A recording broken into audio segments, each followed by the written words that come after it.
Krishna Krishna Hare Hare Hare Ram Ram Ram Hare Hare Krishna Krishna Krishna Krishna Hare Hare Hare Ram Ram Ram Hare Hare Hare Krishna Krishna Krishna Hare Hare Hare Ram Ram Ram Hare Hare Hare Krishna Krishna Krishna Hare Hare Hare Ram Ram Ram Hare Hare Hare Krishna Krishna Krishna Hare Hare Hare Ram Ram Ram Hare Hare Krishna Krishna Krishna Krishna Hare Hare Hare Ram Ram Ram Hare Hare Hare Krishna Krishna Krishna Hare Hare Hare Ram Ram Ram Hare Hare Hare Krishna Krishna Krishna Hare Hare Hare Ram Ram Hare Hare Hare Krishna Krishna Hare Hare Ram Ram Hare Hare Hare Krishna Krishna Krishna Hare Hare Hare Ram Ram Hare Hare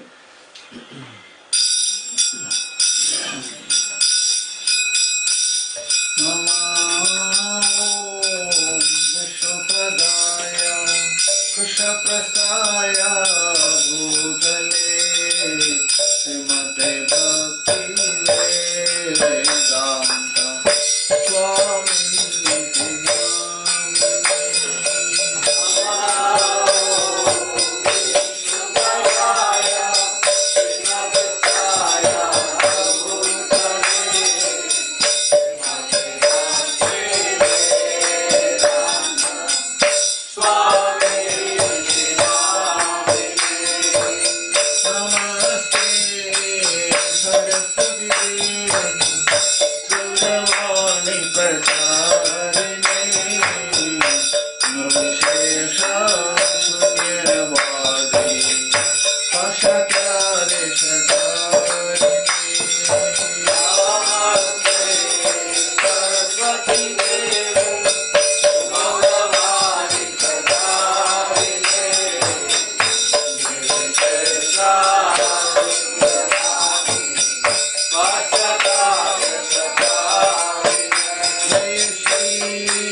Oh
Hari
Vishnupad Paramhans परिव्राजकाचार्य अष्टोत्तर शतक श्री श्रीमान अभय चरणारविंद भक्तिवेदांत गोस्वामी महाराज शील प्रभुपाद जय ओम नितिलीला प्रविष्ट विष्णुपाद परमहंस परिव्राजकाचार्य अष्टोत्तर शतक श्री श्रीमान भक्त सिद्धांत सरस्वती महाराज शील प्रभुपाद आनंद कोड़ी वैष्णव वृंद के नामाचार्य श्री हरिदास ठाकुर की राम सहो श्री कृष्ण चैतन्य प्रभु नित्यानंद श्री अद्वैत गदाधर शिवासादि गौर भक्त वृंद की श्री श्री राधा कृष्ण गोप गोविंद श्याम कुंड राधा कुंड गिरी गोवर्धन की वृंदावन धाम की मायापुर धाम की मधुरपुरी धाम की जगन्नाथपुरी धाम की द्वारकापुरी धाम की गंगा माई की यमुना माई की तुलसी देवी की भक्ति देवी की सावधेय भक्त वृंद की गौ Premanandi all glories to assemble the world, all glories to assemble the world, all glories to assemble the world, all glories to Shri Shri Guru and Shri Guru, all glories to Shri Prabhupada, Namo Vishnupadaya, Krishna Prasthaya Bhudale, Shri Bhaktivedanta Swami Tinamini, Namaste Saraswati Gauravani Prajarini,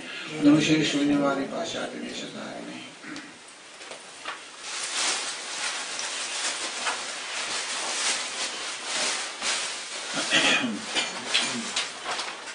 Om Namo Bhagavate Vasudevaya. Om Namo Bhagavate Vasudevaya. Om Namo Bhagavate Vasudevaya. Om Namo Bhagavate Vasudevaya. Om Namo Bhagavate Vasudevaya.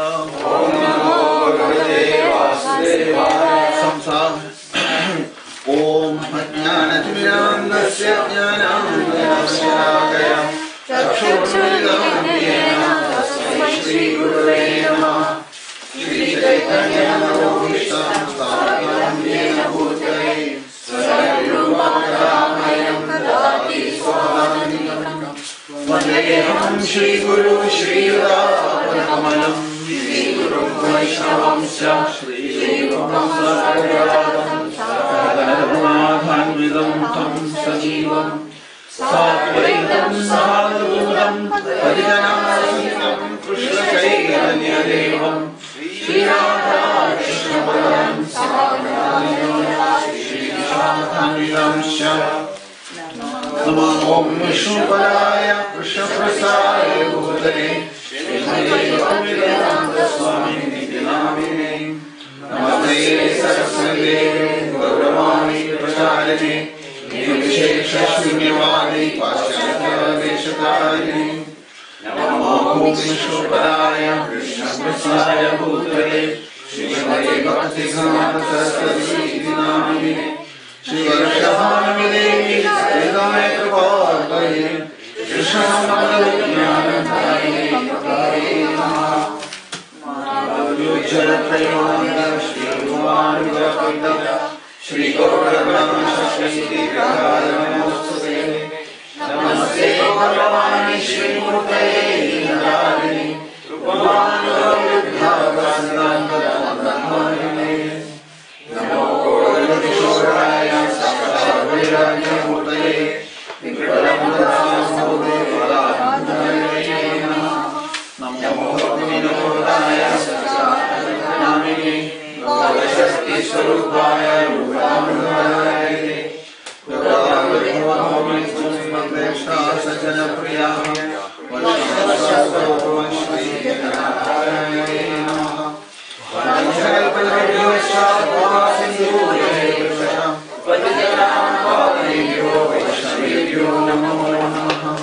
नमो महावदनाय कृष्ण प्रेम प्रदायिने कृष्णाय कृष्ण चैतन्यनामने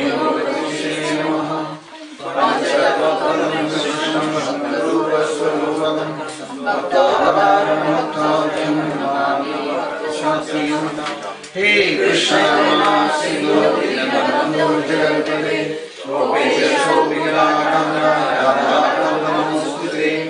जगतं सुरगोरङ्गो ममन्दमदेर्गति मत्सर्वस्वतः भोजो राधामदनमोहनमो श्रीमद्रत्नाकरसिंहासनस्थौ श्रीराधा श्रीरघुविन्ददेवो प्रसादविसेवमानो स्मरामि श्रीमद्व्यासरसारं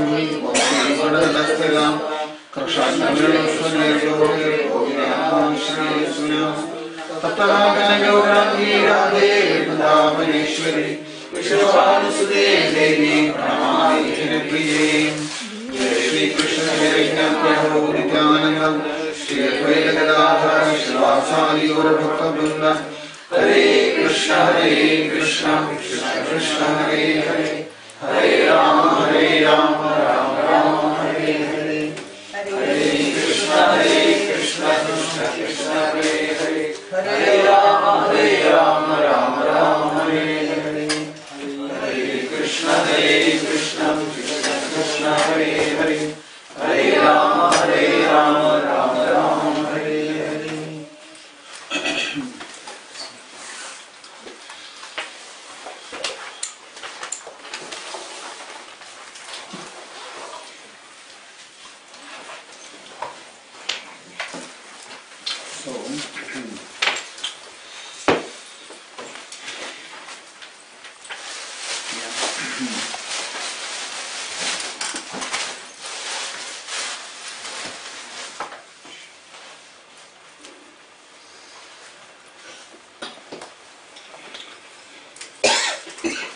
Discussing chapter 8th chapter, and we have spoken about this verse.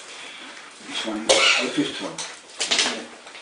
Andakaleja mameva smaran mukva kalevaram niprayadi samadbhavam yadi nastyatra samshaya.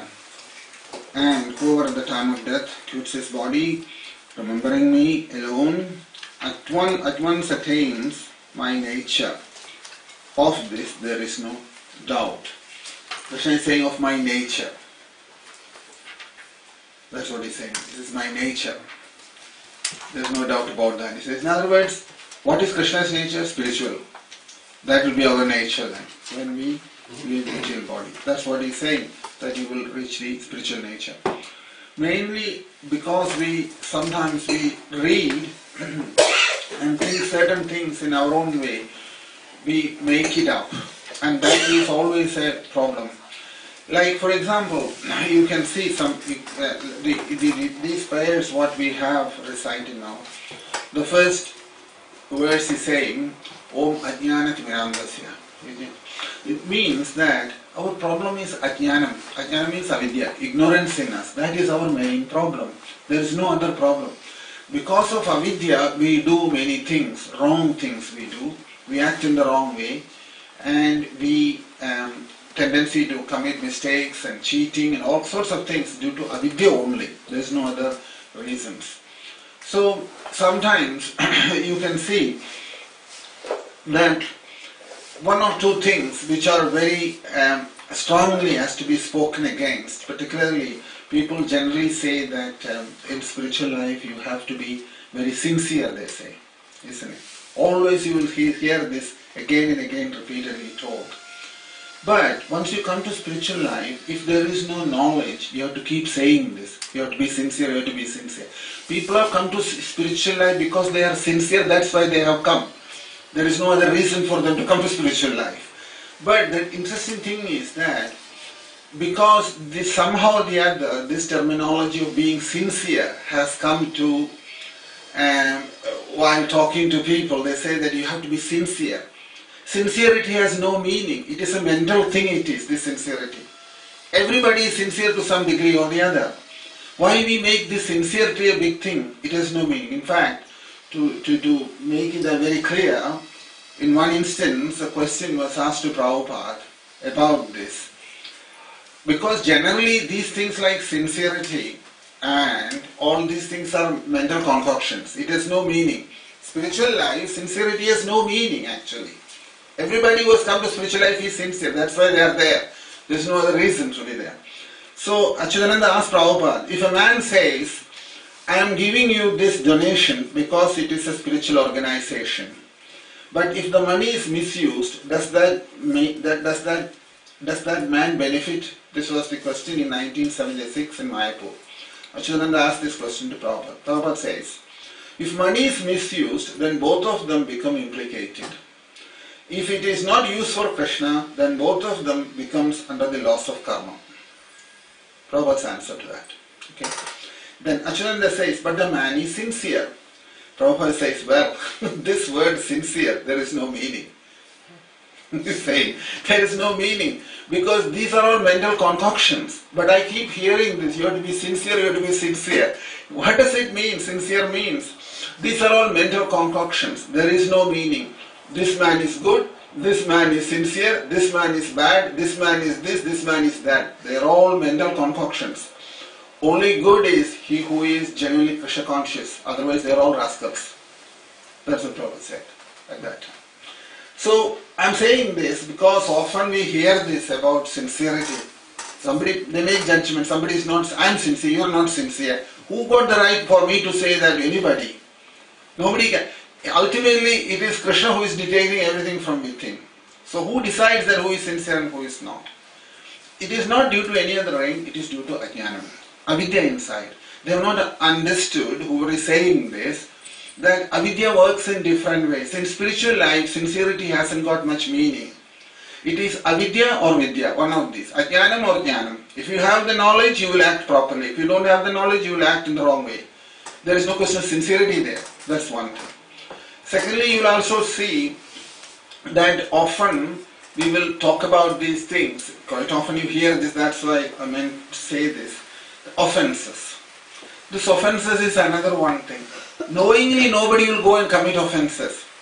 He is doing it only because of ajnanam, avidya inside. Ignorance inside, he does something. That is not to be taken so seriously, because in ignorance we do so many things. Right from the day we came to this world, we have been doing things all in ignorance only, isn't it? So that is not to be taken so seriously, because that is not going to solve the problem. That you can't engineer your whole life based on offenses. You won't be able to do anything in this world. Sometimes due to avidya and mainly due to avidya, we do things which will become, sometimes somebody else will take it as offense, somebody else may not take it as offense. That again depends on the person. So they are not important factors. Sincerity, committing offenses and all that, they are not important. They are all mental concoctions at the end. Krishna also says that in the Bhagavatam, that gunam, dosham and all is in your mind. It has nothing to do with the reality, with the truth is concerned. So when we were talking about this on last Bhagavad Gita class, we mentioned there also that, that in experiential level, inside you have to understand everything what is spoken. If it is not experienced, all this has no meaning, it remains on a theoretical level. So, so in Srimad Bhagavatam, when in case of Prahlada, it was spoken that whatever Prahlada has seen was Krishna, Narayana Swarupa, isn't it? He mentions there. So when he starts seeing everything as Krishna Swarupam or Narayana Swarupam, at that time that he does not have another object in this world. A second object doesn't exist for him. And that is exactly what is mentioned in the Bhagavad Gita. We saw that in the 7th chapter. Bhunam Janmanam Ande Jnanavanimam Prabhadyade. That verse. Vasudeva Sarvamiti Samahalpma Sudurlabha. It means that you don't see everything as Krishna Swarupam, Narayana Swarupam, in other words. So, in order for that to happen, there should not be a second object in this world. As long as you are seeing there is a second object, that Narayana Swarupam will go. Krishna Swarupam will go away. Vasudeva Sarvamiti won't happen. Vasudeva Sarvamiti means Krishna is soul, isn't it? Spirit soul. Spiritual is his nature. When we see that spiritual nature in everything in the creation, then it is Vasudeva Sarvamiti. Otherwise it is not. But the problem is that it is easy to say, but the Dvaidam inside us will keep cheating us all the time, the duality in us. So that is why it requires a whole life practice to come out of this duality inside. Everything what Krishna has spoken in the Ekadasha Skandam in Bhagavad Gita, if you look, you will see one thing. Krishna is saying to us, try to bring it all together into the spiritual level all the time, isn't it?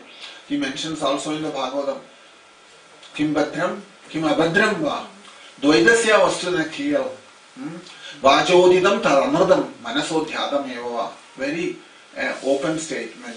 Krishna is saying to us that what is good and what is wrong, bad here, at the end. Kim Badram, Kim Abadram va. Dvaidasya Vastunakiyal. Because you are seeing something good and bad because of Dvaidam inside. Inside is full of Dvaidam, duality inside. Dvandvam in other words. So we are saying that this is good, this is bad, this is right, this is wrong, he is nice, he is bad, all these things. But Dvaidasya Vastunakiyal, and Vajodidam tad Amrudam, it is whatever that has come from the mouth is all lie, he says. Amrudam. Manaso dhyadam eva. Through your mind and intelligence you have concocted something and you are pouring it out through the mouth. That has no value. So that is where authority of Shastram is important. Because if we do not hold on to Shastram, everything is mental concoction. Rest everything is completely mental concoction.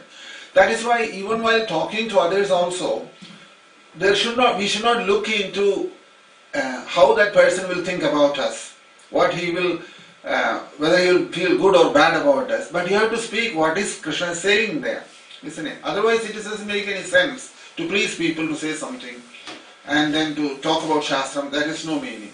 Because Krishna has already rejected that in the Bhagavad Gita.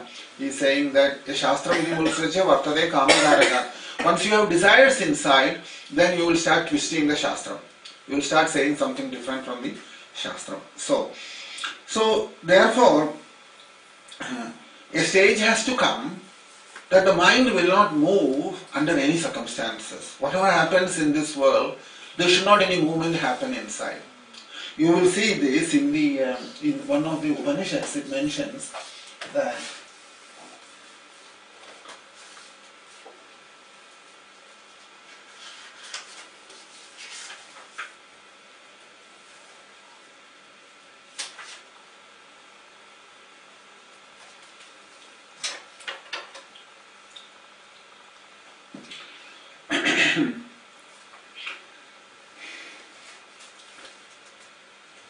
it is on the Shvedashvara Upanishad. It says, Tvam Stri, Tvam Pumanasi, Tvam Kumara Utava Kumani, Tvam Jirno Dandena Vamchasi, Tvam Jado Bhavasi Vishwado Mukham.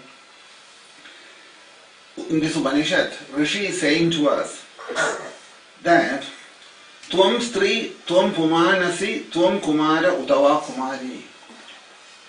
Saying to us, yes, you are not a woman, you are not man, you are not a young boy, or you are not a young girl. Tvam jirno dandena vanchasi. Nor you are an old person who is walking with danda in the hand. Dandena vanchasi. Tvam jado bhavasi vishodo mukhaha. Then, you have not taken birth also, and vishodo mukhaha, and your existence is always permanent in this creation.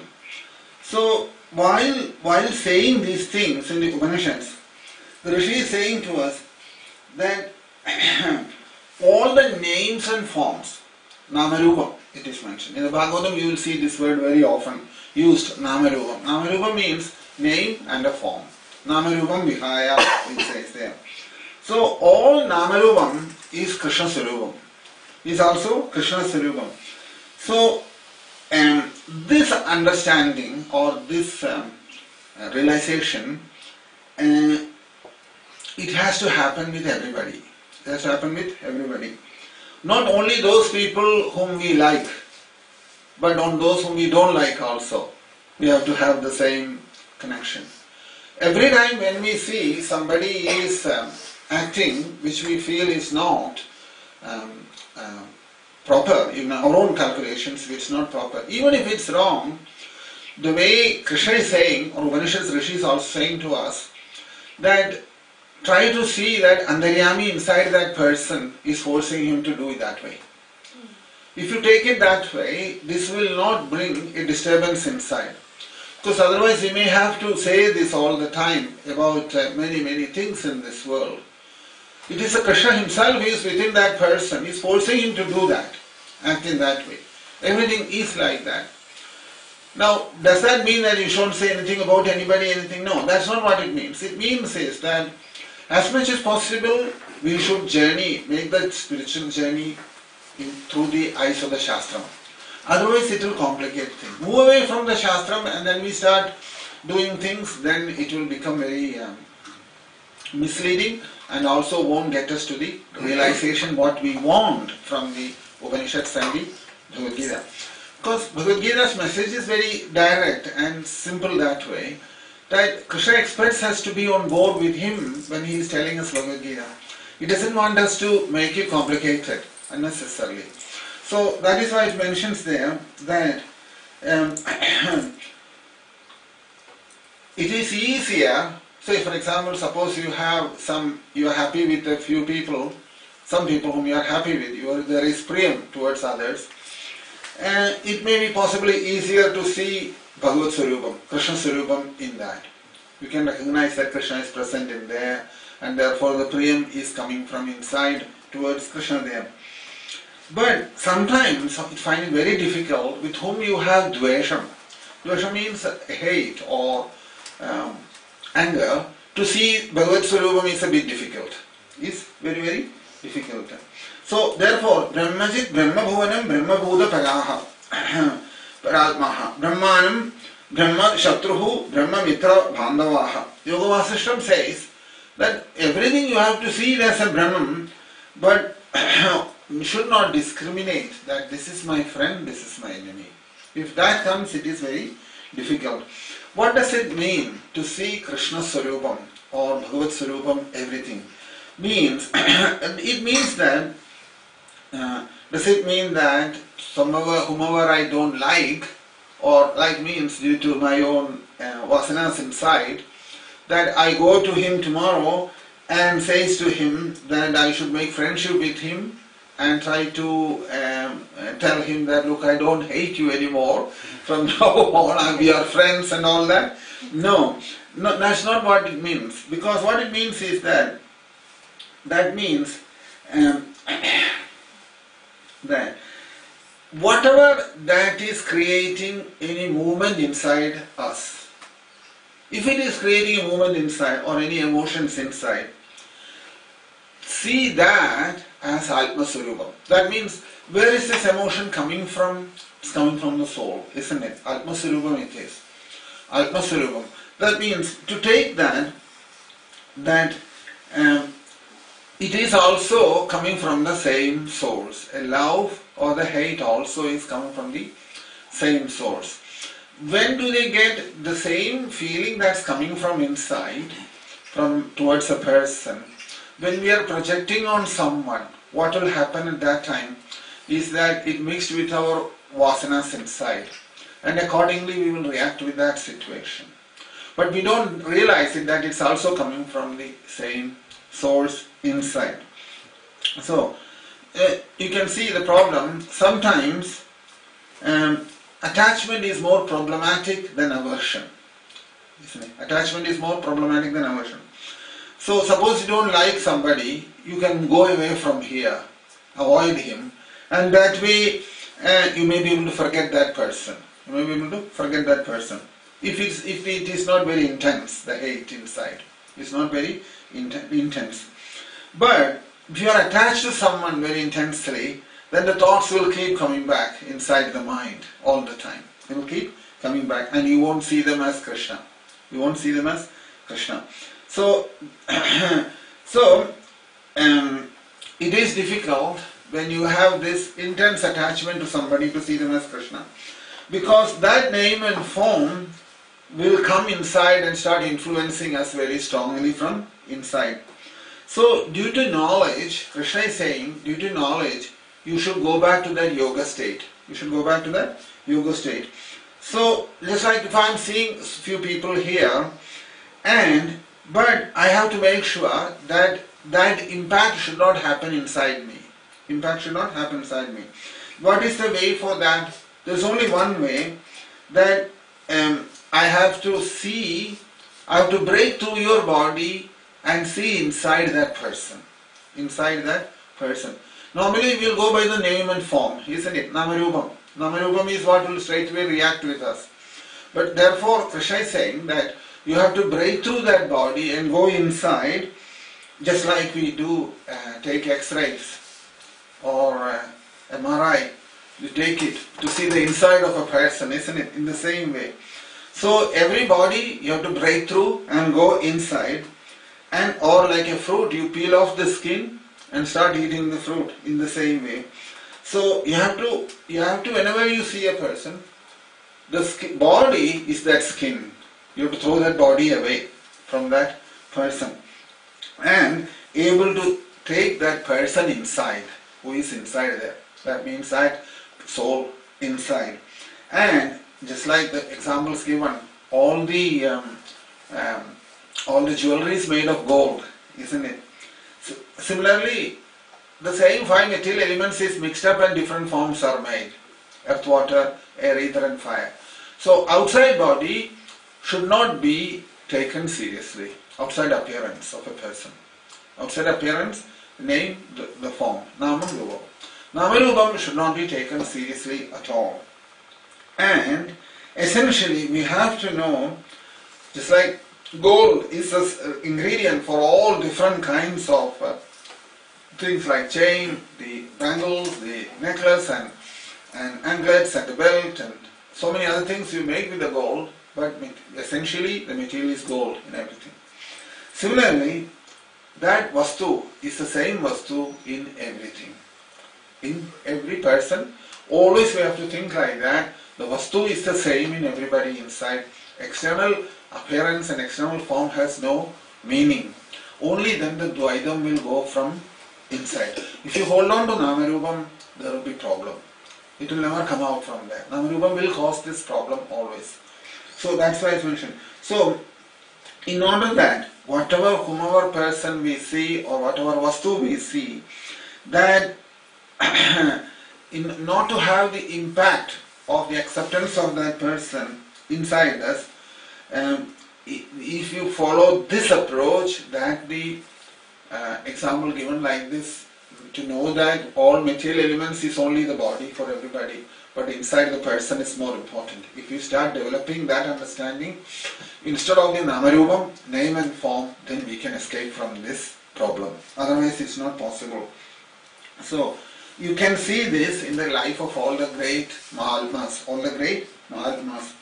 So, how do you know that? Because you know this, that in many great personalities, they had very ferocious animals like tiger, lion and snakes.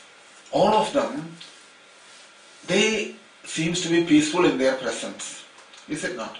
They seems to be peaceful in their presence. Like you know that Jharkhand forest, when Chaitanya Mahaprabhu was passing through, all the tigers and lions were dancing with him. That story is there in the Chaitanya Charitamrita. Now, we wonder that, oh, Chaitanya Mahaprabhu is God, therefore he can do all. No, it is not like that. That's not the reason behind it. Reason is this. Chaitanya Mahaprabhu is not seeing them anymore as tigers and leopards and lions and snakes.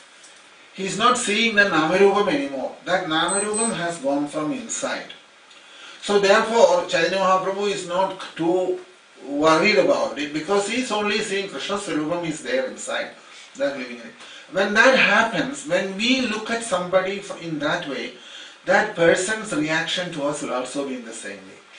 That's why these animals did not get frightened about Chaitanya Mahaprabhu, and therefore they reacted very easily with him.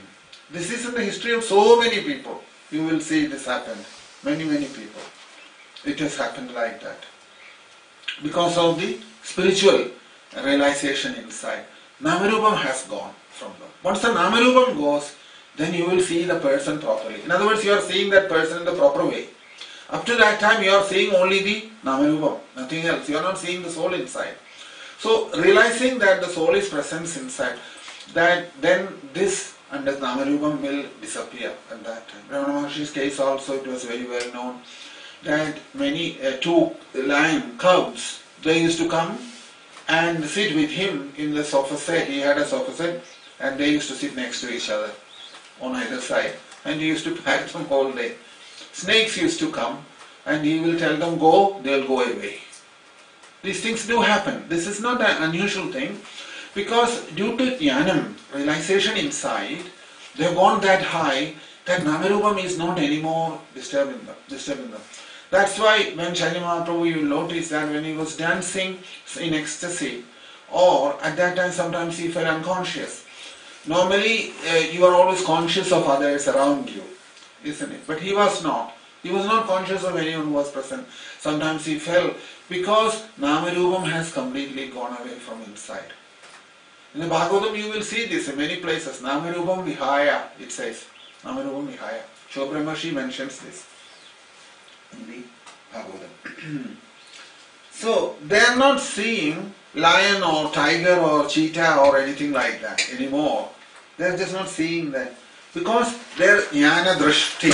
Jnana drishti means the vision through knowledge has become so powerful inside. That's why that is. So that is why that is. So because of that, they are only seeing Krishna inside. That Antaryami inside, that's all they are able to see. They are not seeing the body anymore. Therefore, these living entities, they don't have to see. Where the animals don't have to see that. Animal starts movement inside happens when you start moving inside.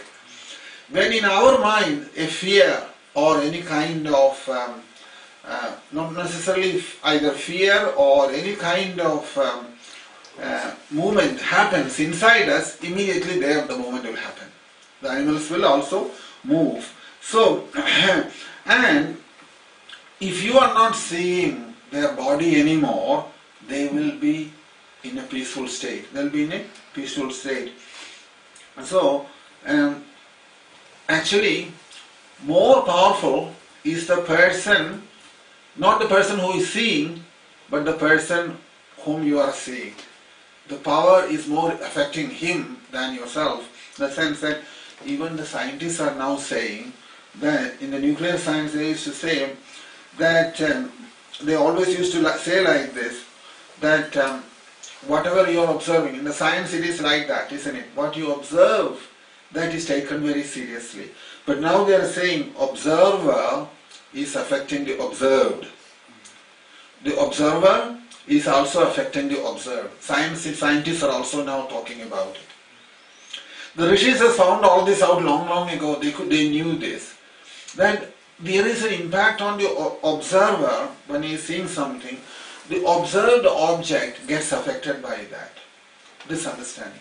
Observed object is affected by the vision of the observer. By the vision of the observer. So, you may have noticed this in the olden days, not so much now that we started rejecting this, but long ago when there is a big orchard where there is a lot of fruit trees and all, say mango or something, and there's full of mangoes there, and they are waiting for the mangoes to become ripe. So people will be walking along that road. So what they'll do, they'll make some ugly form and hang it up there. The reason is that they say, they had that understanding that if you look at the mangoes and envy yourself, oh such nice mangoes, you may come and the mangoes can be affected by that, the quality of the mangoes. It's not a superstition or anything. People started taking that it's all superstition. No, because the ancient times they knew this psyche behind it. That instead of, so they will put some funny form there, and so to tell people you look at that rather than looking at the mango. So your attention will go on to that rather than the mangoes or the fruits. Similarly, when they build houses or something like that, people do all these kind of things. So, it is a psychological fact, and it's not a blind belief or anything. Similarly, equally, if jnanis or realized souls looks at us, it will have its effect on us. That's also there.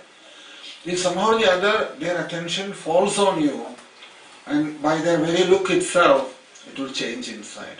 It will have its effect on us inside. So, because they do not see our body. They do not see our body. So,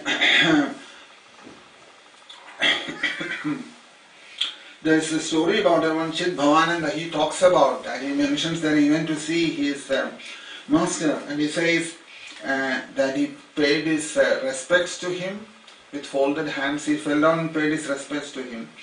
But the way Chidbhananda says there, who is a sannyasi from another order, he says the way he received us was such that we felt that we are in the presence of a great sage.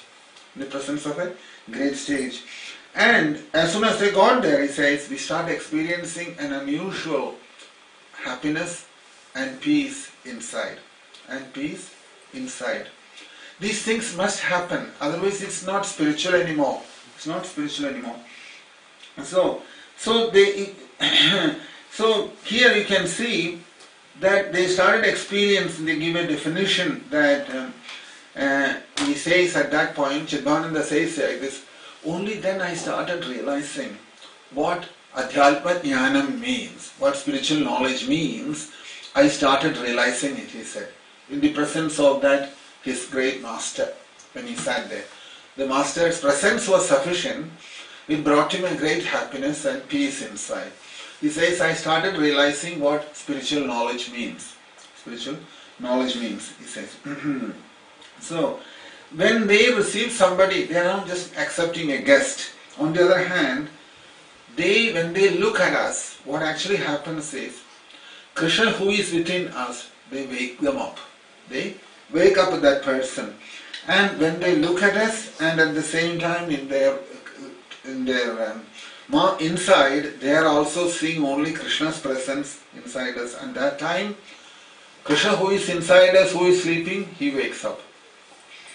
He wakes up at that time. He woke up at that time, he says. So many great personalities are like that. They will externally it may appear as though they are looking, but one look is enough, and that may sometimes wake up that divinity in the person. So what is the difference between their looking and our looking? They do not see the body. On the other hand, for us, we always see the body.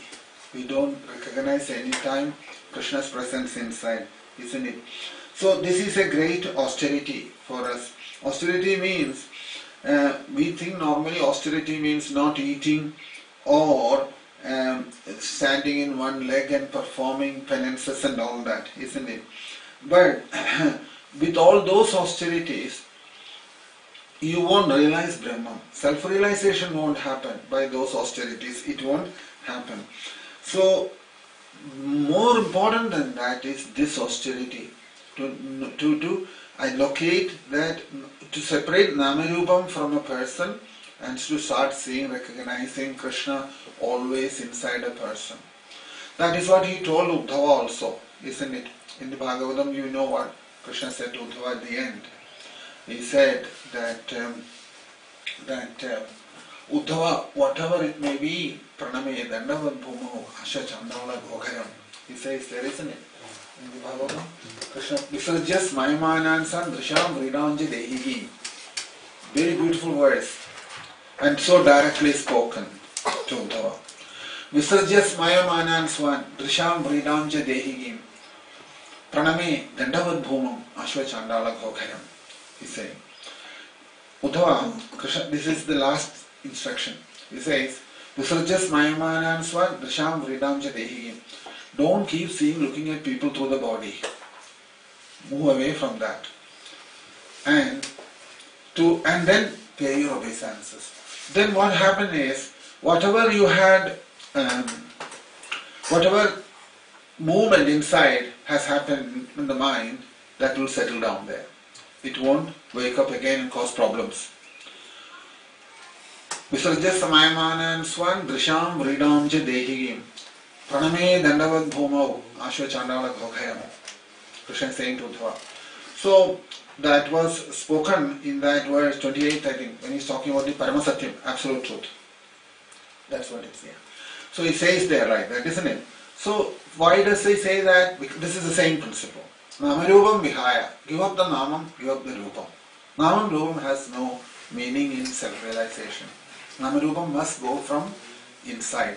Therefore, this is a sadhana and this is a tapasa. This is a sadhana, this is a tapasa. Now, these things are important because till we don't take all these things seriously, to some extent we have to keep on practicing it. We may not succeed all the time. Many instances, sometimes our vasanas will overpower that.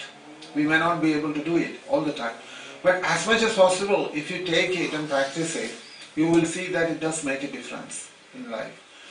Krishna is saying this so seriously and saying to us, Uddhava, if you can't do anything else, at least these things you can do. This is just Mayamana and Swandrisham Vridamcha Dehigim. That Dehi, that Deham, effect of Deham, that must go from inside. Because as soon as you meet another person, immediately we decide inside, is a good person or is a bad person. Is my friend or is my enemy? And accordingly we start dealing with that person, isn't it? That shouldn't happen, that's what Krishna is saying. If you want to go up spiritually, we have to do these things. If you want to go spiritually, better, feel better. Some realizations are stuff. If something, we may not go back home, back to Godhead, that's another thing. But till all these things are sorted. But these things is right now possible to do it. This doesn't require a lot of, particularly in special effort, isn't it? It's just that we understand it and we accept it inside. When we see others, Visarjas Mayamanam Swan Disham Vridam Jadehigim Praname Dandavad Bhumau Asho Chandala Ghoharam. Krishna is saying that the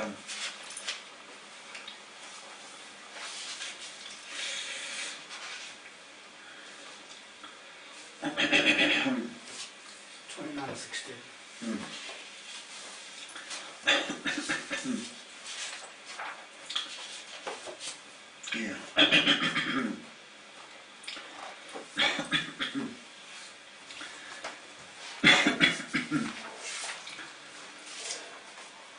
Krishna's point is that some people will make fun of us. They will look at us in a look down upon us, isn't it? Some people will look down upon us. They'll say, "Oh, who is he after all?" They'll say like that. And he's a householder. He's caught up in the material life. He has not surrendered to Krishna.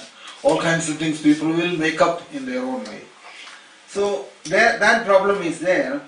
And somebody is higher, somebody is lower. Uttamam, athamam. That drishti. Somebody is higher, somebody is lower. Some judgment happens inside without our knowledge, isn't it? Uttamam, athamam. That drishti. And we make, based on that, we make deal with people. Isn't it? Although we don't say this to anybody, we'll smile and all that, but inside what goes on, he doesn't know what is. We decide, make our own judgment about others. Krishna is saying that, Visajjas Maimanan Swan, Drisham, Vridamcha, Dehigim. And because of that, let's say like you see a dog goes through, or a donkey goes through, or a bull goes through, and we start thinking, oh, it's just a dog. We start thinking like that. That's not what has to go from inside. Because that form outside, and it's a dog, immediately brings a impact from inside. Oh, it's not anybody important, we don't have to take notice of it.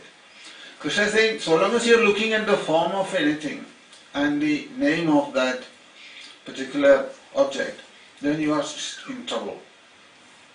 So, this is one sadhana Krishna has given to Uddhava before going to Badrinath. He said, you practice this all the time and keep it in your, one of the sadhana. There are many other sadhanas is given to him, but this is one of the sadhana he is given to Uddhava while going. You see how important spiritual life is to come out of all our ignorance. This is our ignorance, this is. And when you see people who are supposed to be helping others in spiritual life, when they started separating people and making these people are important, these people are not important, and if this is the way they are teaching spiritual life to others, you start wondering what they have understood. We have to say this. It is not a criticism to persons, but when we start seeing, especially even in temples, when we start making people separate all the time based on their financial muscle power or their seva power or their whatever power you have, to control others or whatever it is. And you start seeing, separating people like this. And if we are practicing spiritual life, I have to say we have to be ashamed of that. We just have to feel ashamed because we are moving away from Krishna. So far away. And so much ignorance and avidya in us. VIP treatment, VIP tents, VIP service, patents this, patents that. What an ignorance. The height of ignorance. And we, complete as ignorant as they are, part of that as well. We are to be blamed for that. This is Ajnanam. This is called Ajnanam Krishna is talking about. He says to Uddhava, Uddhava, you have to come out of these things. There is no, everything is a show now in spiritual life, is it not? Everything is a show now. And these things, the show won't take us there. Fundamental changes is Krishna is talking about in our vision of things. We start seeing people, somebody is important, somebody is not important. Who makes that decision? And that is why exactly the reason when Krishna puts some people sometime in spiritual life, from some unexpected corner in the world, a realized soul will come out, whom you never expected. And all these big organizations and traditions all just goes like that. This is history. This is history also is like that. That's why it says here, Visarjas Mayamanam Swan Drisham Vridam, based on Deham, based on the body, and based on their position in this world. If you start honoring people, that is the biggest blunder. With that, your spiritual life is gone. It's finished there. Visham Vridam Jadehiyam. Krishna is not even saying that you pay obeisances to patrons or VIPs. He says you go and pay your obeisances to dog and cat and donkey. He says you pay your obeisances to them so that this Namarupam will go from inside. Namarupam will go from inside. This is the world today. So, yeah, you can look at those verses. Either you take Shastram or you do what you like. That's all you can say about this.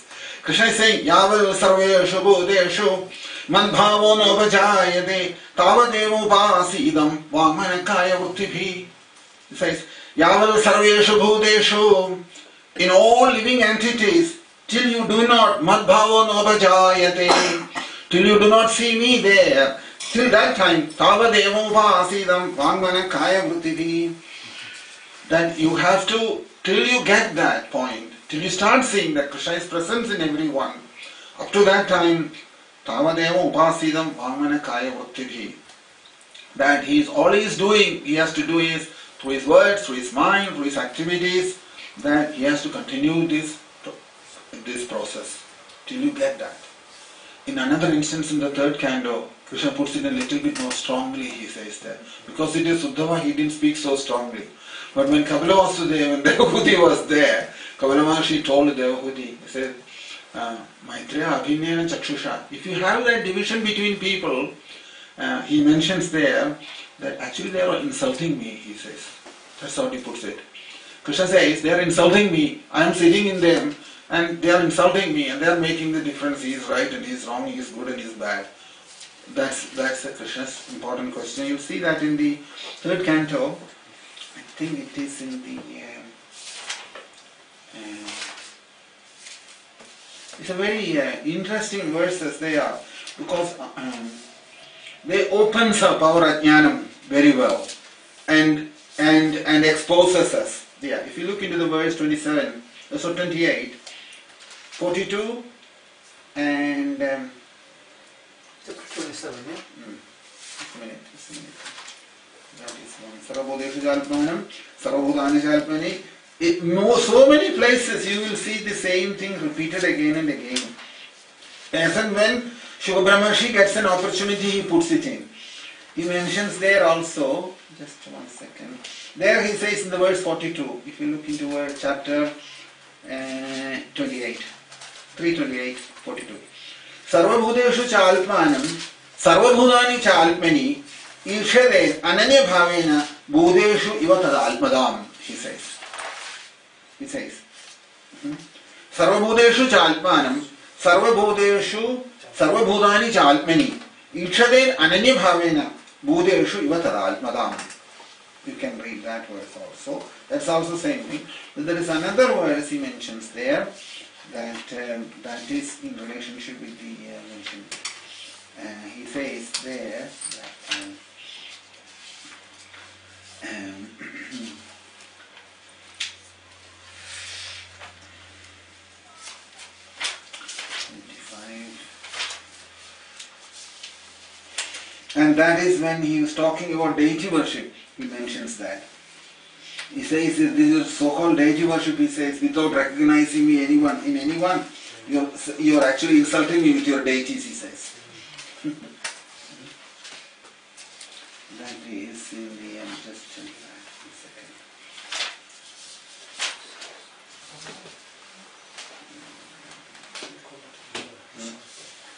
No, 1 second, let me say.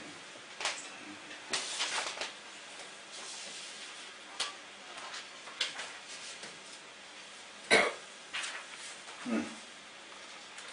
29. 3, 29, 27.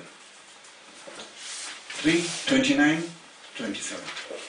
Kapila Maharshi is saying here, Adhamam sarvabhuteshu budalmanam kritalayam arhaye dhanamanabhyam maitreya abhinnena chakshusha, he says.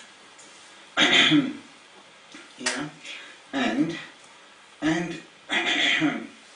maitreya abhinnena chakshusha, that Adhamam sarvabhuteshu budalmanam kritalayam arhaye dhanamanabhyam maitreya abhinnena chakshusha. And 26, if you look, you'll see, what does he say? He says, Almanascha parasyaabhi ye karoti andaro udaram tasya bhinnadrisho mrityur vidhate bhayam ulbanam. The word. He says, Almanascha parasyaabhi ye karoti andaro udaram tasya bhinnadrisho mrityur vidhate bhayam ulbanam. He says, if you start seeing some difference between people or between yourself and that person, and that person, I will frighten that person to death later because of his Vedadarshito. So seeing that somebody is on a higher plane and lower plane, all that kind of understanding. Since I'll create fear in his mind at later on, he says. And if you look verse number, so many verses there. Look, start from 21. If you look 21, Aham sarveshu bhuteshu bhudalpa avasthita sada tam avajñāya mam martya kurite accha vidambanam. 21. When Aham sarveshu bhuteshu bhudalpa avasthita sada, I am always present in everyone as Alma, present in that person.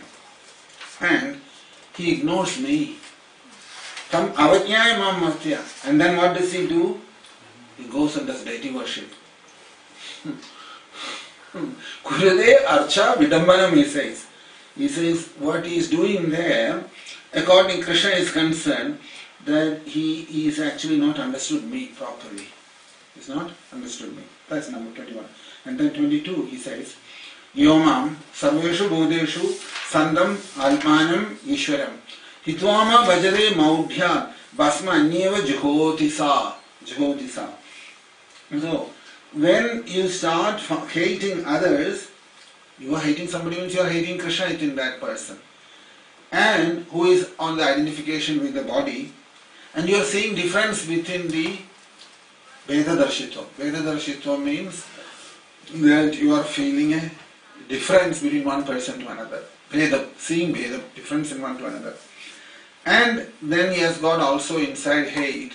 He will never come back to me, he says. Krishna saying there. Dvushada parayamam 23. Manino bhinna darshina bhudeshu baddha vairasya na manashani mrachari, he says. That such a person, Dehabhimani, Vedadarshi, and who is always hating me, such a person will never find any peace or happiness inside. And ahamucha vajradravya kriye ulpanaya nakhe naiva dushi archido archaya buddha gramava maninam.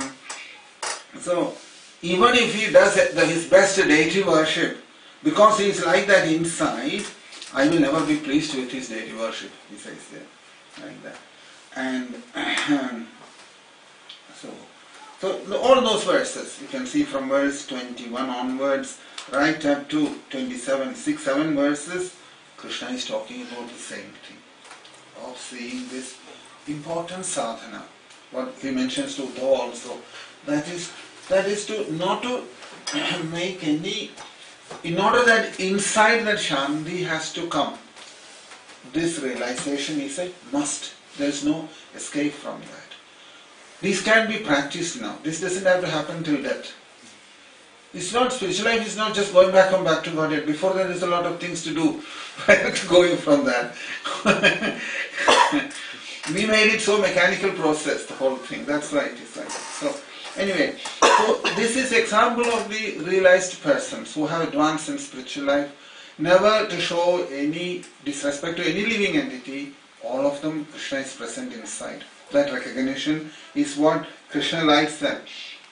So what they have done, that you may perform a lot of austerities and penances, as we mentioned before, that fasting a lot or performing all other kinds of penances. But that may be a kind of tapasya. Tapasya means austerity. But because of all that tapasya, Brahman realization won't happen. Realization won't happen. So this one tapasya Krishna is talking about, that is that from as soon as possible, if you take this approach that I will try to see Krishna's presence in other living entity and keep up that understanding inside and deal with people, we may not succeed all the time, but still to a large extent that Veda Buddhi will go from inside. That is the benefit from that, and we have to remove it that way. We have to remove that Veda Buddhi from inside. Because every time when we see a new form, we will forget this. We will forget this. Because that is Maya's job. Maya does that. We see one person and somehow we manage to think that, oh, Krishna's presence in that, not to take it the other way. So, Dvandvam or Dvaidam or this Dvaita Buddhi must go from inside. And when we go on experimenting with the different people, people have done experiments with all this. Kudalu was a famous Bhagavata scholar. Ekadasha Skandam, he completely studied and drunk it, we could say like that. To such an extent, he realized that in his life. An old Brahmana who lived about 100 years ago. And finally, he wanted to verify this. Is what Krishna is saying is all correct? Because he cultivated this all the time in his life at the temple. Many people come to the temple, some of them important people, as we call today VIPs, somebody of them not VIPs, some of them VVIPs. We classify all that, isn't it? We put them into different boxes and we decide. We are the one who are deciding. Because one is giving more money, other one is not giving any money. That may be the reason behind it, I suppose, I don't know. Or we want some favor from one and we don't want any favor from the other, whatever it is. So what happens? Dvaita Buddhi keeps on growing inside. This is what will happen. Dvaita Buddhi keeps building up inside. So he was not like that. He was, although born in a very aristocratic and a rich Brahmana family, he dealt with everyone in this understanding, openly with people. And many people used to criticize him for that, mixing with people who were on a low level. But he has gone far beyond the others, that he was experiencing this. And one day he said this, that I wanted to experience this. People were also making fun of him about it. That he went to the deity, in front of the deity, paid his obeisances to the deity. And when he paid his obeisances, what happiness he felt inside, he wanted to see if the same thing is happening while paying obeisances to a cat or a dog or an elephant, which he did later. And he found that he felt exactly that same, because Antaryami will respond from within when you come to that stage. What Krishna will respond from the deity form, the same response will come from the Antaryami from another living entity. And he vouched and mentioned this in his realizations, that it is absolute thing what Krishna has spoken. And there are many other great persons who have followed that route to remove this Namarupam from inside, name and form inside, it's a big part of our sadhana, to remove the Namarupam from inside. And unless Namarupam goes from inside, it will not work. It simply won't work. It can't work. So Maya knows this. This is one way of Maya tricking us. Maya, what it does to us is that Maya knows that we will say all these things, but by the time you get out from this room, you will forget it. Because Maya knows when to pull the shutter. When to pull the shutter. And she knows when to put the shutter in the ears or when to put the shutter in the eye as well. So you can see also this. Suppose you brought somebody forcefully, pushed him to come and asked him to sit here. Suppose you brought someone with you to come and listen to Bhagavatam or Bhagavad Gita, and you told your friend, somebody, you come and listen to Bhagavad Gita or Bhagavad Gita. You brought him here. But even if you brought him here and forced him to sit here, if that person's prarabdham does not allow that Bhagavad Gita to go in, if the prarabdham doesn't allow, at that time Maya will pull the shutter. This is how spiritual life is. And that means that if his prarabdham is against that, he is not supposed to have it. Even if you have brought him here and made him to sit there, when something is spoken important, he will fall asleep. He will fall asleep. Either he will pull the shutter in the eye or he will put the shutter in the ears. One way, somewhere or the other, he will pull the shutter. So, that activity to safeguard is the job of the Antaryami inside. Antaryami will do that. Antaryami will safeguard that. Antaryami knows that this person's prarabdham is strong. He has to allow the prarabdham to go through first. Prarabdham gets the priority. So prarabdham will do that. Similarly, you can see here. And similarly, Antaryami, equally it will safeguard the avidya as well as the vidya. The knowledge as well as the ignorance. Both the Antaryami will safeguard that. Antaryami will safeguard that. So, when that message gets in and if it starts working, when it is meant to happen, only the knowledge goes in and it will start working. Only then it will start working. So, this is the only reason that spiritual knowledge, if you make it propaganda, it won't have much of a success. It won't much of a success. Many other things, for example, you can put billboards and big advertisement you can make, it may work. But spiritual knowledge is like this. Cars, air conditioners, and washing machines, dishwashers, all that you can advertise and propagate. Propaganda you can make with propaganda in television and through billboards and all that. You may sell more. Spiritual knowledge, no. Because this problem is there. Antaryami inside has to decide that this person is ready. He is free from his prarabdha. Only then it will get in. Otherwise it won't get in. This is how it is. Otherwise it won't get in. That's why I say, forcefully, even if you bring people and sit there, they will fall asleep at the time when you say something important from Bhagavad Gita or Bhagavad, you go to sleep. Or something will happen. Or sometimes if the prarabdha is very strong, you may not even get to come here or to hear anything from the Bhagavad Gita. That is the way it operates. So that is the reason why jnanis, highly realized souls, they don't go into propagation so much. Because they know very well, only when it is meant to go inside it will go. Otherwise it won't go.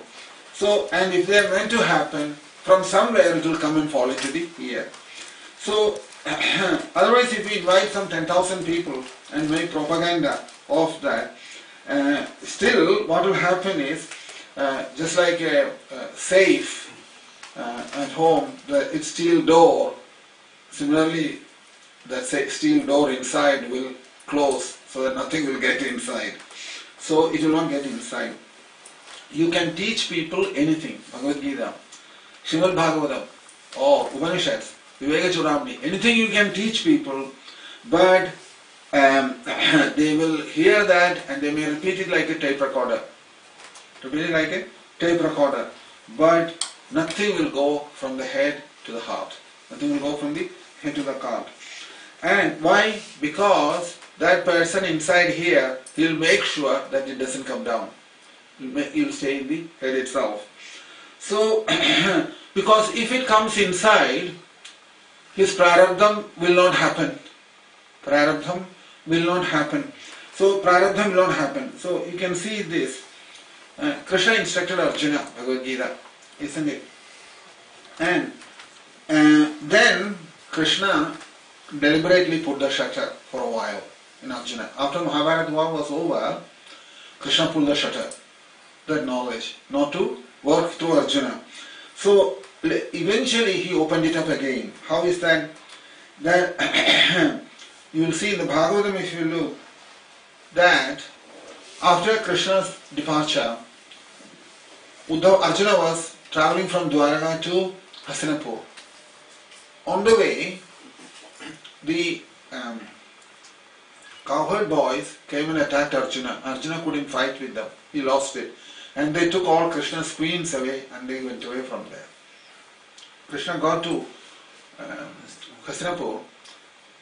Yudhishthira Maharaj asked him what happened. Arjuna says to him, Krishna has cheated me, he says.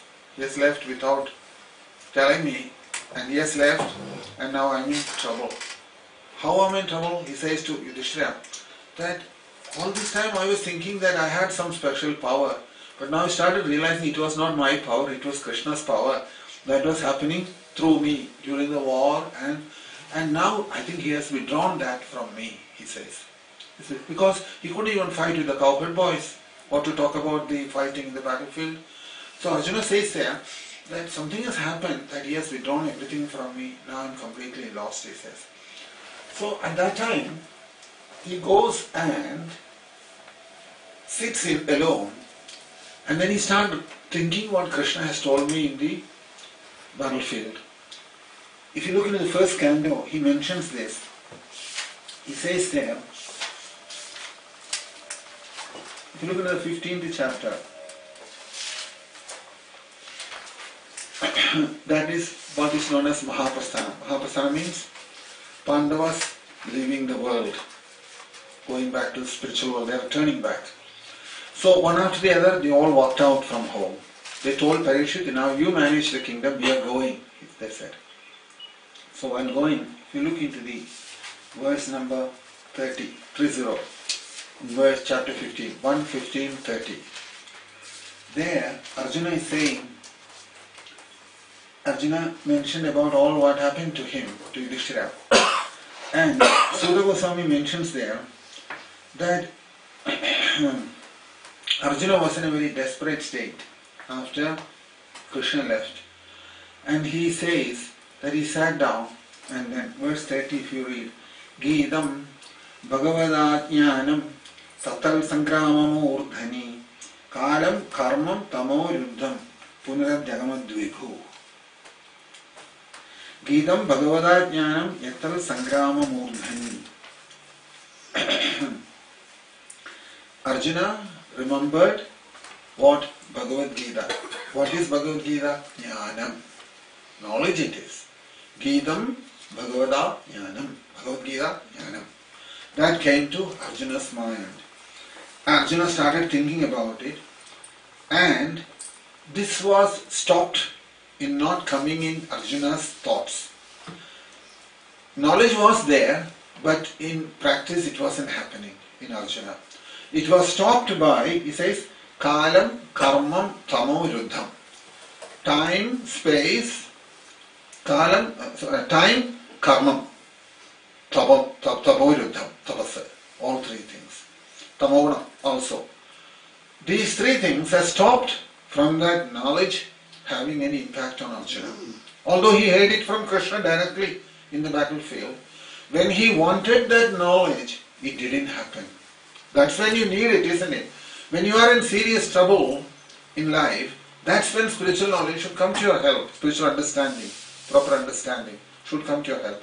If it didn't come to your help, what is the use of all this? So that's what he's saying here. Gītam bhagavata jnanam yatal sangrama murdhani kalam karmam tamoruddham punarjagamadvighu, he says. Due to kalam karmam tamoruddham means bhoga asakti. In other words, enjoying senses, sense gratification. Due to all of that, that knowledge was blocked. Knowledge was blocked. It didn't come to his help. So, if the knowledge has to come to our help, then that also requires Krishna's sanction. Antaryami inside, he has to sanction that. Only then that knowledge will come to your help when you need it. Otherwise it won't. That's what has happened to Arjuna. So you can see there, Kalam Bhagavata Jnanam Tatal Sangrama Murdhani Kalam Karma Tamoruddham. It says. Beautiful words. It says that how Bhagavad Gita has impacted on Arjuna. When Krishna spoke Bhagavad Gita to Arjuna in the battlefield, everything was very crystal clear to Arjuna. He fought the war without any problem. Afterwards, they went away from the battlefield, and then Arjuna thought, oh, Arjuna had a little pride, I am heard Bhagavad Gita from Krishna. I am the first person who heard all kind of things. So, and Krishna also pulled it back from Arjuna, and he didn't release it till a long time. That's why second time he had to go back to Bhagavad Gita again and call to the whole Bhagavad Gita once again, and then he came back to his peaceful state later on. So you can see,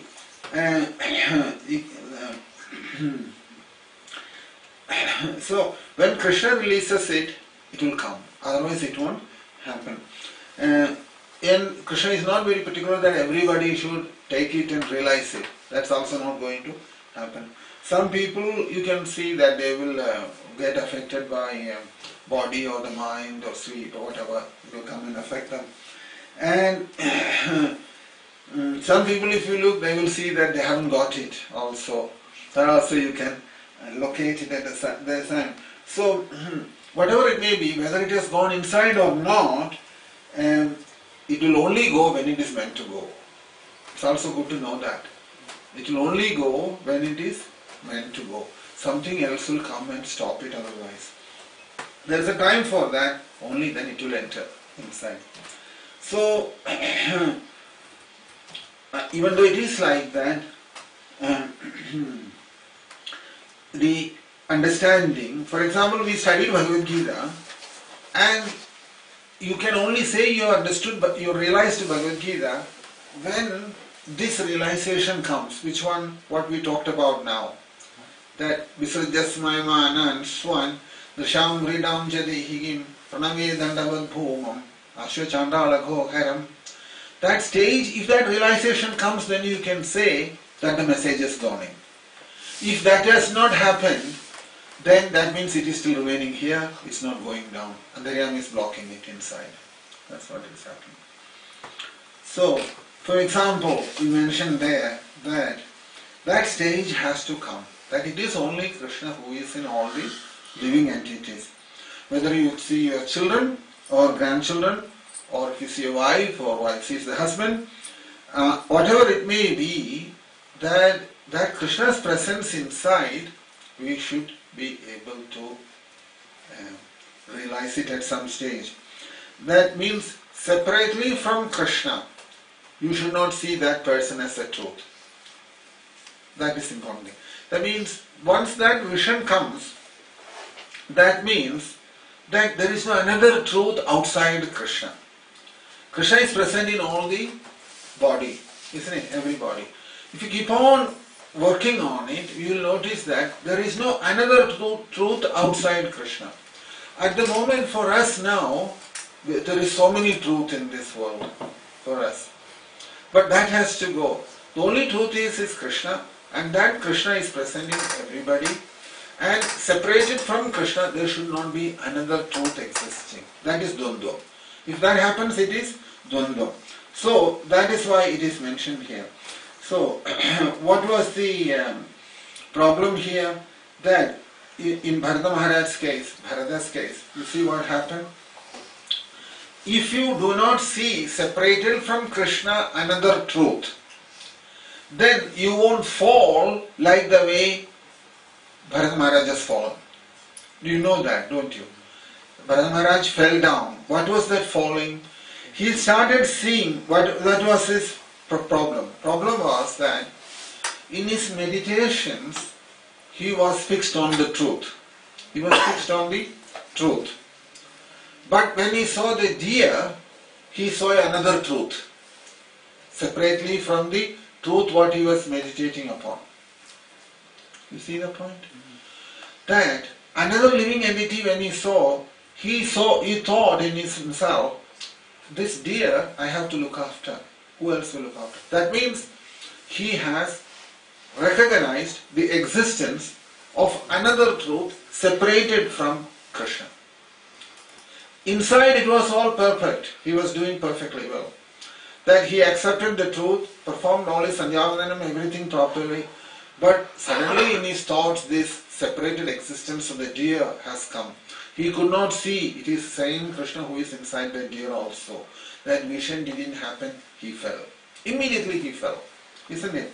So as long as the deer was a separate entity and instead of seeing the deer also as a Krishna's another manifestations, and he was getting attached to that aspect of it, to that deer. So what did he do? He started seeing the deer as the deer, and the deity he was worshipping as Krishna's form in the deity. He did not connect with the two together.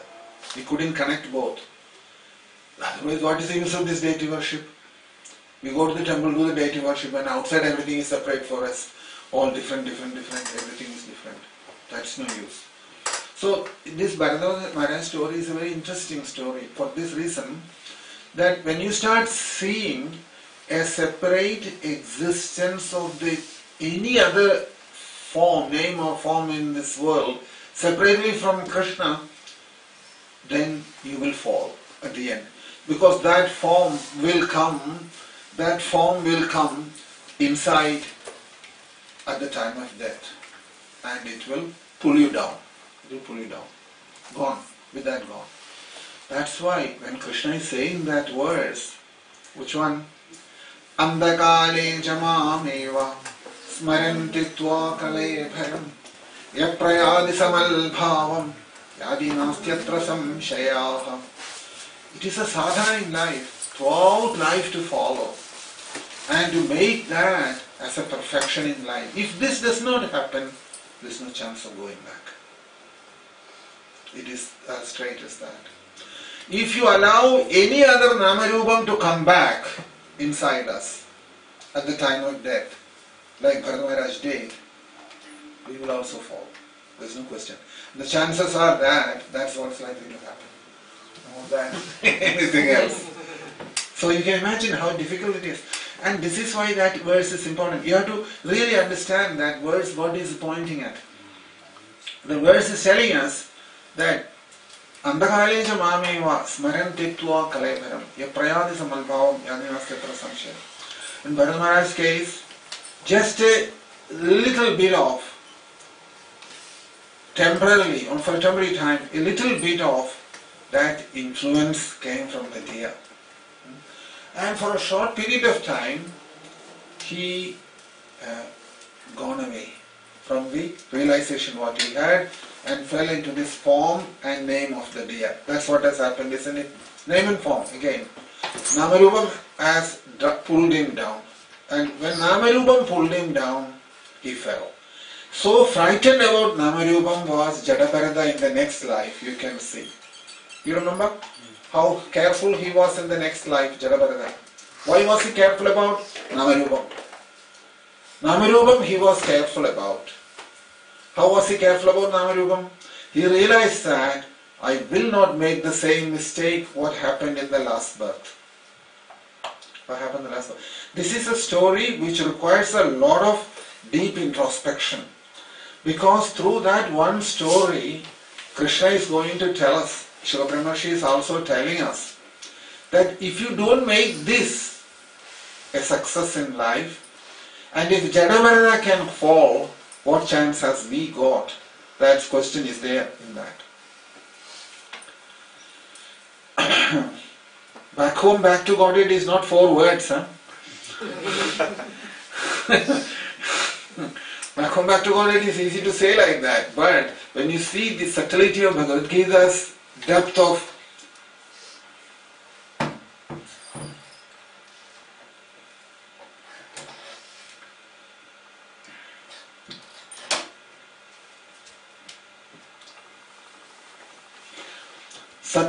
the Bhagavad Gita's message, that one verse, Andakaleja mameva smaran tiktva kalevaram yaprayadisa malbhavam yati nastyatra samshaya. Krishna is saying there is no doubt about this malbhavam, that means spiritual nature. You will come back to your spiritual identity as long as these rules are followed. These rules are followed. So therefore, what happened to, if you look about this, think about this again, Jadavarana's case. So he was going through his Sandhyavandana, isn't it? Sandhyavandana means that prayers what he had to offer at that time. And he had a form inside, attachment to that form, spiritual form of Krishna. He was meditating upon that. And in that meditation he performed his Sandhyavandana.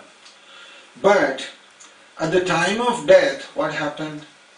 The attachment to the deer, it overpowered him and took control of him rather than the meditation what he was performing. Remember this, that he was remembering Krishna throughout life. The deer has come only at the last minute in his life, just probably a few days before. All through life he practiced Krishna consciousness. Few days before that he got attached to this deer, and the thoughts of deer overpowered him and pulled the other one down. That's what we are saying. That's Smarana, what has to come, memory, it has to come from Krishna's mercy, not by your. It is absolutely impossible to do it on your own. You can't do it. If it has to happen, it has to happen by Krishna's mercy, grace, Kripa. If Krishna decides, it will happen. But then the question comes, why did that not happen to Bharat Maharaj? Prarabdha. It says in the Bhagavatam very clearly. In the next life, he says, while talking to Rahugana, he says to him, Rahugana, in my first life, what happened? My Prarabdha was there. Therefore, even though I executed spiritual life,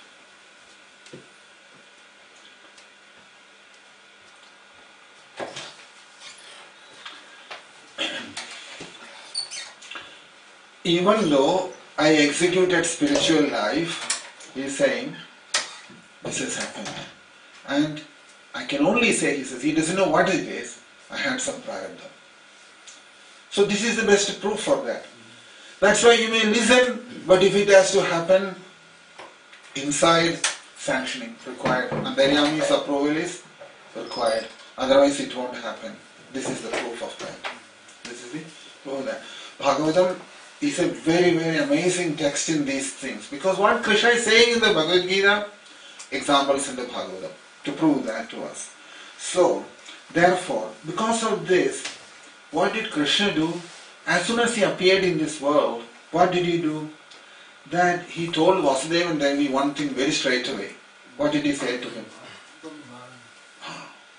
He says to him that you can love me if you like, that's okay, that's fine. But simultaneously with that, you have to have Brahma Bhavana inside. Otherwise, whole thing will misfire at the end. And that's what, that it did happen at the end. Isn't it? So, wherever you have attachment, he says, start thinking that it is Brahman, presence inside. Not once. Asakrit Chindayano Kadasneho, it says. Asakrit Chindayando Kadasneho.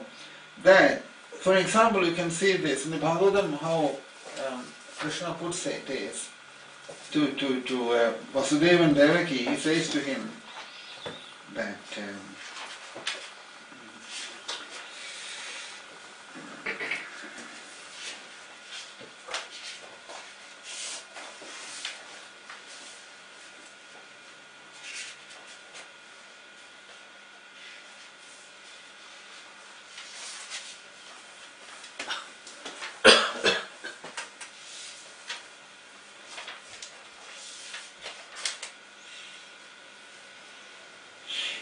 if you look into verse chapter 3, verse 45, Krishna is saying 10:3:45. Yuvamam putra bhavena brahma bhavena cha sakrita chindayando kadasneho yasyede malgadim param. Then Yuvamam putra bhavena, treat me like your son. I have no problem with that. He says, you can treat me like your son. Now, remember this, that Krishna has said this at the immediately as soon as he came to this world. As soon as the Krishnavadaram, you will notice in the 3rd chapter is Krishna's appearance. Vasudeva glorified Krishna first, and then Devaki glorified Krishna, isn't it? You can see Vasudeva's prayers, Vasudeva's Stuti and Devaki's Stuti, both of them, one after the other. As soon as they finished that, Krishna started talking to him. And Sri Bhagavan Vaja, from verse 32 onwards is Krishna's verses. And there he is saying this. Yuvamam putra bhavena. You can treat me like your son, I have no problem for that, because that's what you were always wanted to have as your son. But Brahma bhavena chasakrit. Remember this, he said, Chandayando kridasneho yasyede mulgadim param. He says, therefore he says, Putra bhavam and Brahma bhavam, and keep on thinking like that, and eventually then you will come back to me. Krishna didn't say you don't think of me as your son. You can do that. Putra bhavam is okay, but Brahma bhavam should not be left. And what happened? Ultimately, only Putra bhavam was there, Brahma bhavam didn't happen. And this is the reason in Egadasha Skandam in the 11th canto, you see, Krishna had to send Narada Maharshi again to bring Vasudeva and Devaki back to spiritual life. They were always thinking, my son Krishna is such a nice person. He's always with us. We don't need anything else. Krishna will take care of everything. Krishna says, no, I won't take care of anything till you also do what you have to do. That Brahma bhavam they didn't cultivate. So they had to send Sri Narada Maharshi to Vasudeva and Devaki, and they had to talk about this Nimi Navayogi Samvadam completely, running up to 4 chapters. Narada Maharshi had to present it to Vasudeva and Devaki. After hearing that, Vasudeva and Devaki came to their senses from Narada Maharshi. So Bhagavatam is very perfect in that sense, that if something Krishna has spoken in Bhagavad Gita or Bhagavatam, he means it. There is no concession there. That Brahma bhavam is necessary. All these things are important steps in the spiritual life. If all this is practiced and struggled and done it in life, Krishna is saying that at the time of death, if Krishna is merciful, then he will bring us back that proper understanding to leave this body in a proper way. In which case you will escape, you won't have to come back again. That is the principle behind that.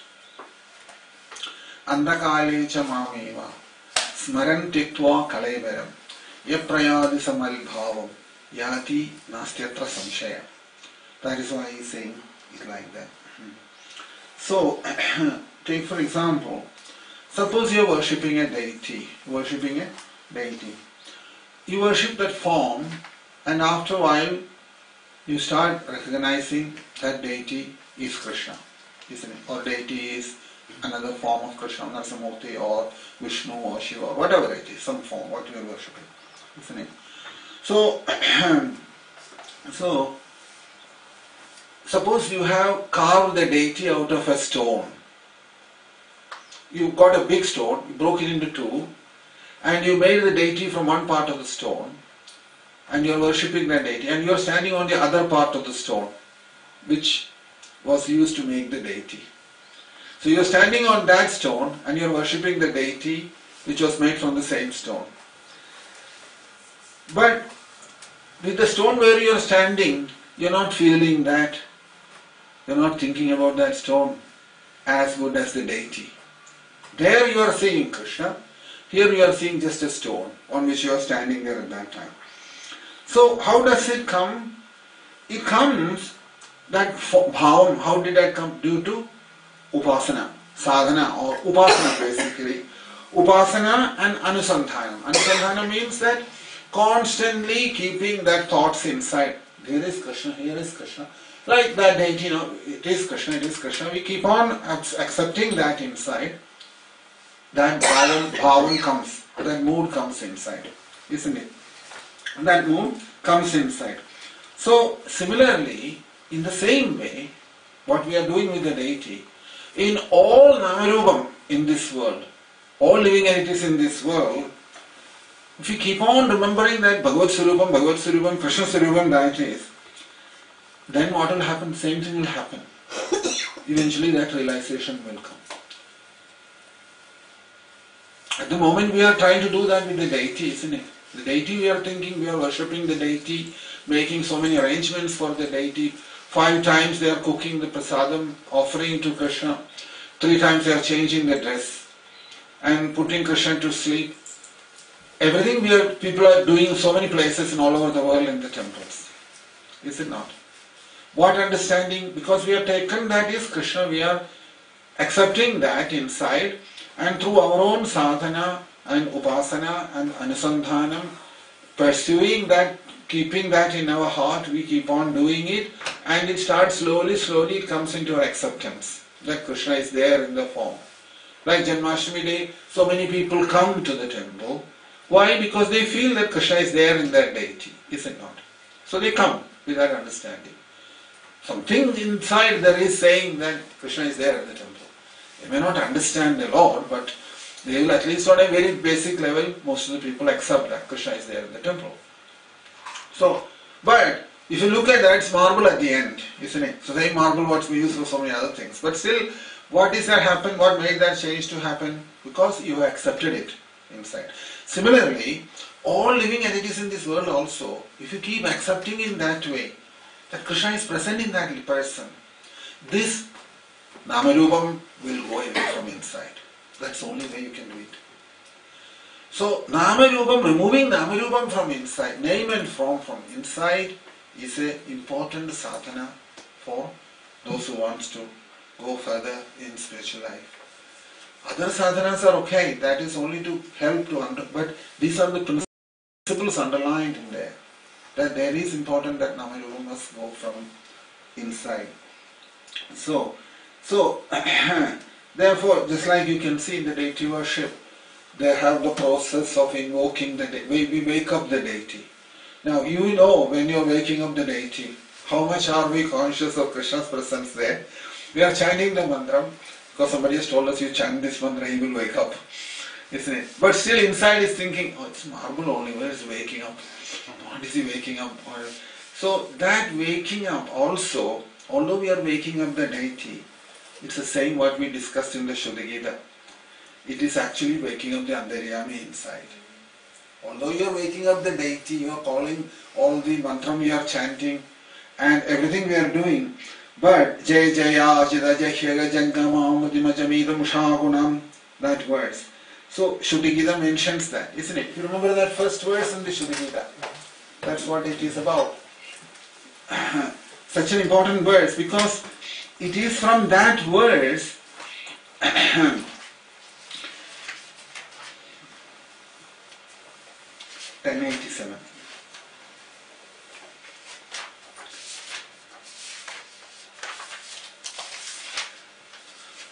Jai Jai Jahya Jamachida Dosha Grabhita Gunam Tomasi Yad Almanam Samavarukta Samasta Bhagaha Agajagadogasam Akhila Shakti Avabhodagate Kochid Ajayalmana Jacharado Nuchareem Nigamaha.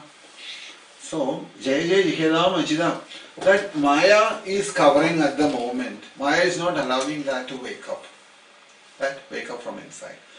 So, once he wakes up, or when you see another living entity, that Maya is covering us, not allowing that Antaryami to wake up. But if the Antaryami wakes up inside, then Vedam,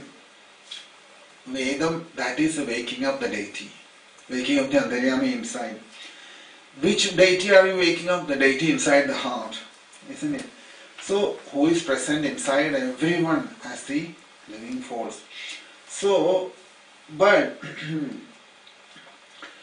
in a rare moment, some rare moment, that living force inside gives us a glimpse of his waking up. And then again it disappears. So what does that does? What it does? That when suddenly, normally it is Ajaya, Ajam, that means Maya. Jaya Jaya Jidam.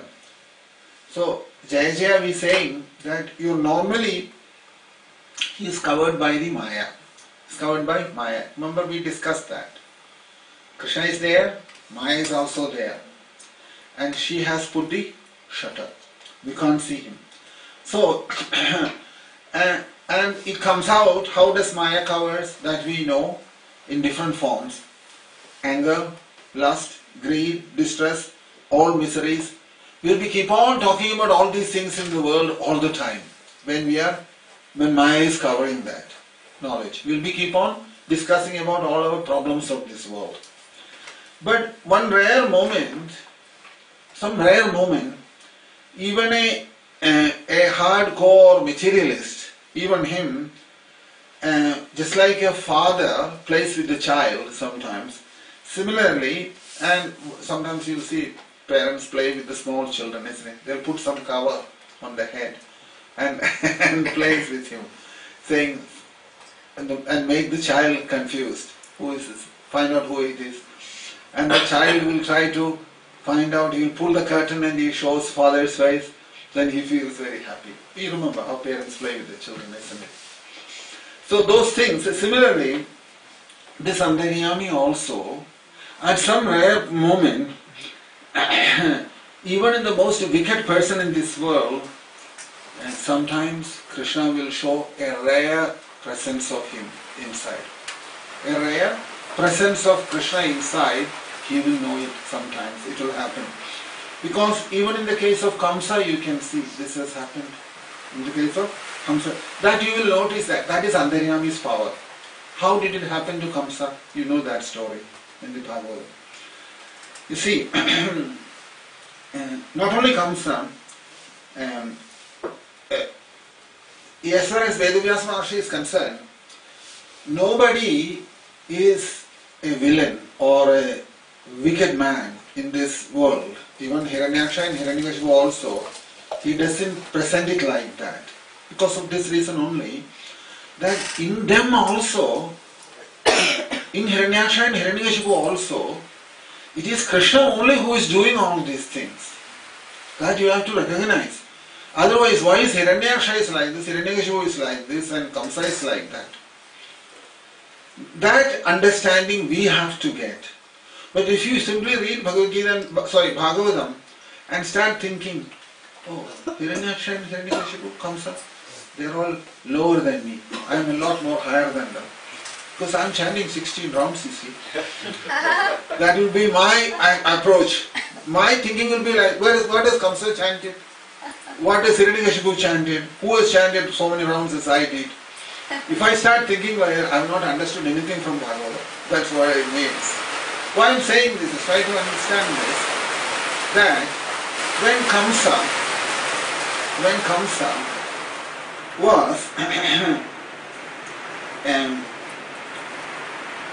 was in that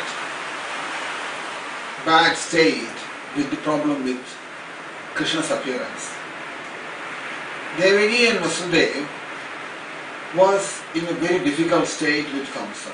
We know that when they took him in the chariot back to Mathura, to the palace and all that, He was helpful up to the point till it was spoken from the sky that the 8th child is going to kill you.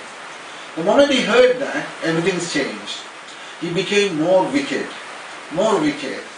and he wanted to kill Devaki straight away. But Vasudeva somehow interfered. This is all Antaryami is playing the game, whether it is Kamsa or it is Vasudeva or it is Devaki. One who is sitting in everybody's heart, it's the same person. And he is moving each and every one according to his plan, not to our plan. That's what is happening there. So when Kamsa was wanted to kill Devaki, Vasudeva interfered and praised Vasudeva, Kamsa like anything.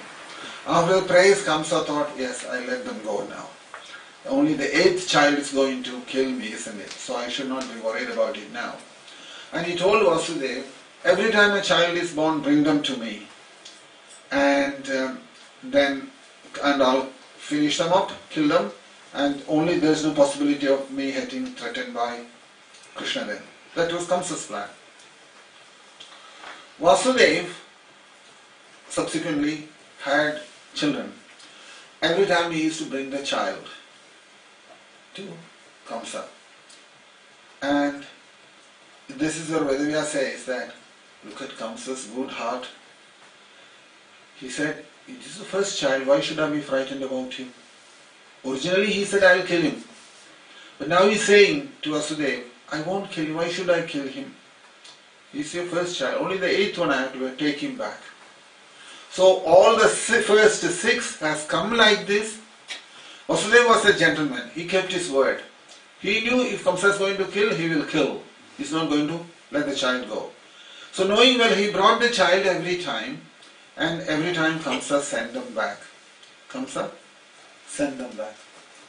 When this was spoken, Krishna asked this question. Why did Krishna ask this question to Melpathur, this question? Why do you say like that the 6 children were not killed by Kamsa?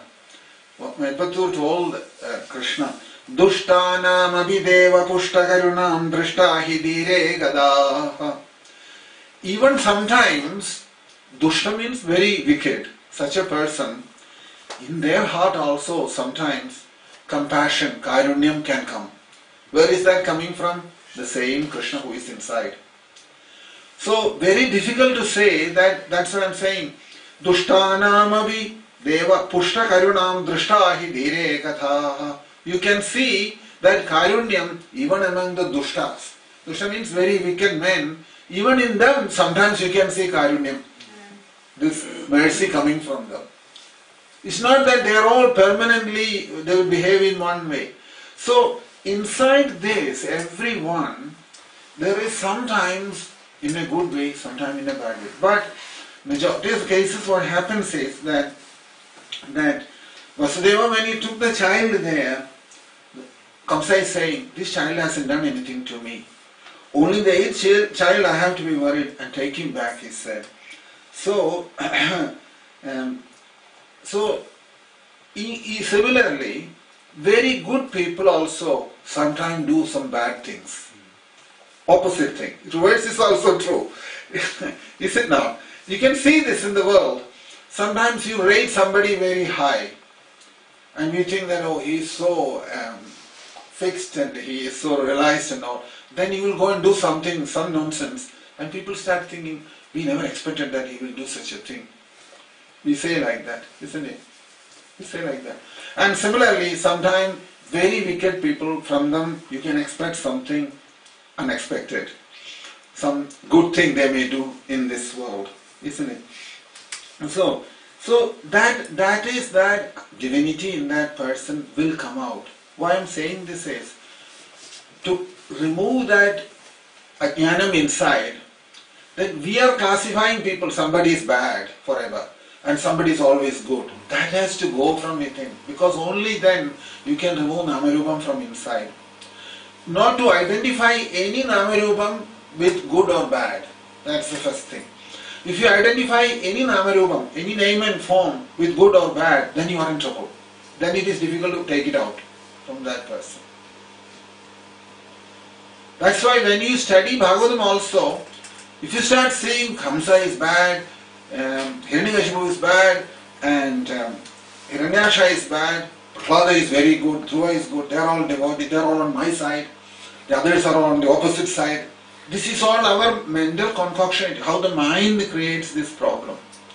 This all must go in order to come to realization state. And you can see in the case of Prahlada, even though father gave him so much trouble, he didn't feel anything. Why? Namarupam has gone from inside for him. For him, father is not that form Hiranyakashipu for him. For him, Hiranyakashipu is also Krishna who is inside that.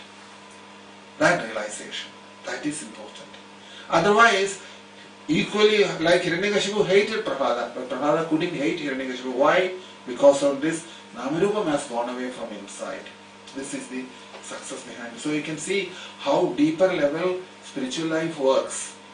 Much deeper level than what we think. Our relationships are all on a very surface, isn't it? We get angry with somebody, we don't talk to him or we go away from him. Or we like somebody, we are always hugging and kissing each other all the time. So this is our gross life, isn't it? But on a subtle level, when you see these things, you can see Namarupam, any Namarupam will create problems inside. Any Namarupam will. To the extent that Krishna says there in the Bhagavatam, which is the most difficult thing, ultimately, the form of man and woman also has to go from inside. Which is the most difficult thing. The form of a man and woman also has to go away, because also that is Namarupam. Is it not? And that is the last thing one can get rid of in our life in this world. Form of man and woman. But because man and woman is also based on the body. It has nothing to do with the Antaryami is the same in the man and the woman. So everywhere this spiritual life realization comes, these things must happen inside a person. Otherwise it hasn't got that effect. So here, so one person is good and bad, it's all based on the covering outside, isn't it? Covering outside.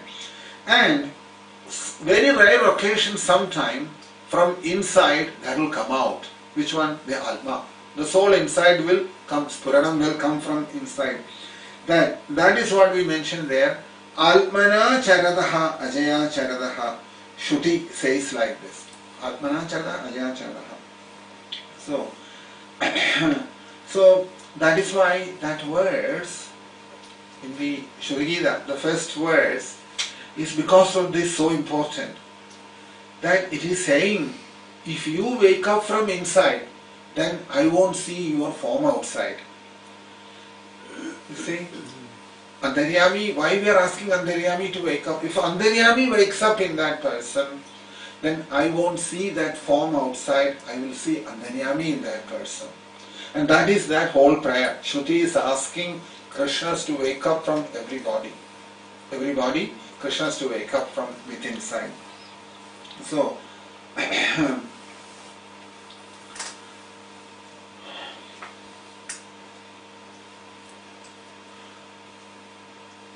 so because of this, that in the past, among the great personalities also, when they had seen someone with whom they had some difficulty in any way they were experiencing, they will always ask the Antaryami inside that person to wake up. Samavarudha samastha bhagaha. The verse it says in the Shruti Gita, that samastha bhagam. That Antaryami inside everyone has got if he wakes up, then your problem is solved. Suppose you hated somebody or if you had any difficulty happen with someone. If you sincerely pray to the Antaryami to that inside that person, because it's the same Antaryami who is within us as well. That Antaryami, if he decides, he can change that relationship completely.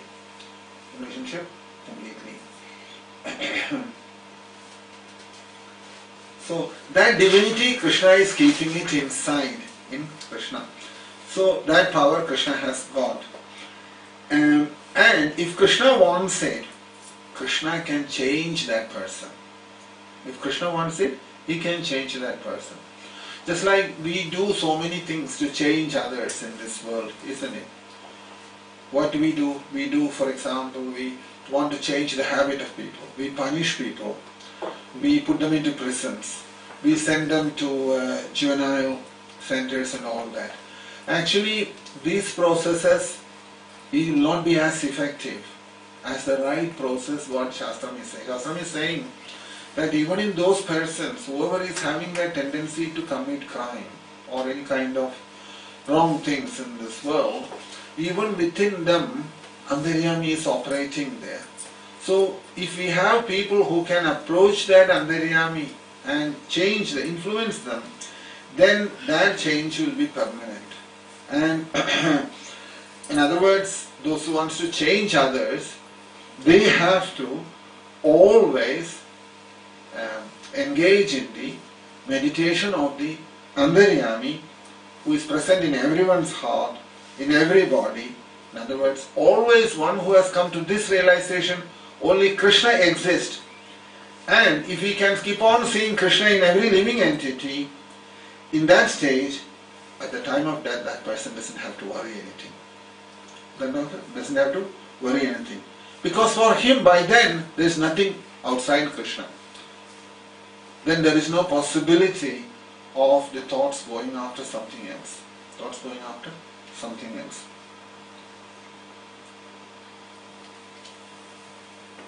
So, do you understand that depth of that verse? Andakale jamameva smaran tektva kalevaram. You have to look at it from all angles. Only then you will know that how demanding it is in order that to happen, to remember Krishna at the time of death. It's not just a simple thing that you make out of it, that at the time of death I will just remember Krishna and I fixed it in my head. When the death happens hours before, different faculties start going. Brain goes, mind goes, and kidney goes, liver goes, heart, everything goes. But life hasn't gone yet. And something else will happen at that time. That's why. So, only if we have come to that perfect state, outside Krishna, nothing is existing. In all living entities, only Krishna is present. If you have come to that realization in this present state, then nothing to worry at the time of death, it will take care of itself. Otherwise not. So, in the Srimad Bhagavatam, to explain this properly, there is one story of Khatwanga, King Khatwanga. Khatwanga's story, if you look into the 9th canto, you will see there what happened with Khatwanga. It's a very interesting story. Khatwanga was one of the kings in the Solar dynasty. And this Khatwanga, 9th canto, 9th chapter.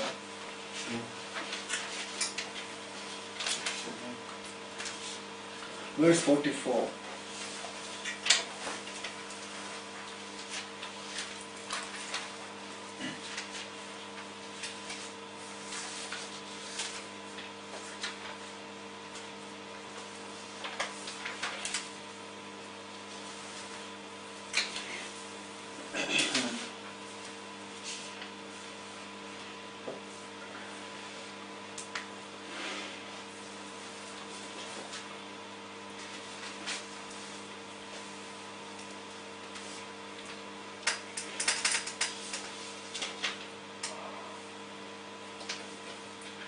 Looking to verse 41 says, Tatho dasharadastasmal putra aidavidastata raja vishwasaho yasya khatwangas chakravarti bhut yo devairatido daityan avadhijari durjayaha muhurtam ayur nyatvaitya suburam samtadhe manaha.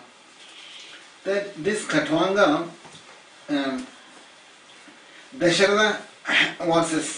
Dasharada was born in that Solar dynasty. From him Vida was born, and from this Vishwasaha, and from Vishwasaha's son was Khatwanga. And this Khatwanga, he was a very powerful fighter. Powerful fighter he was. So what happened was, demigods asked him to come to the heavenly planets to fight. Like Muchukunda, they asked him to come to fight. Went there and fought the war. And killed a lot of demons there. There are a lot of demons. So then, as usual, demigods asked him, what should be the benediction, what do you want from us? Khatvanga said, then if you can tell me how much life I have left, I've got, remaining lifespan. They told him, you have got only one muhurtam, very small amount of time you got, and to leave the body. Then what did he do? Nabaye brahmagula alpranam, 43rd verse. Kula daivan naja nishrayo namahi rajyam nadara shadivallabham. Khatvanga says there, I'm not even concerned about my life.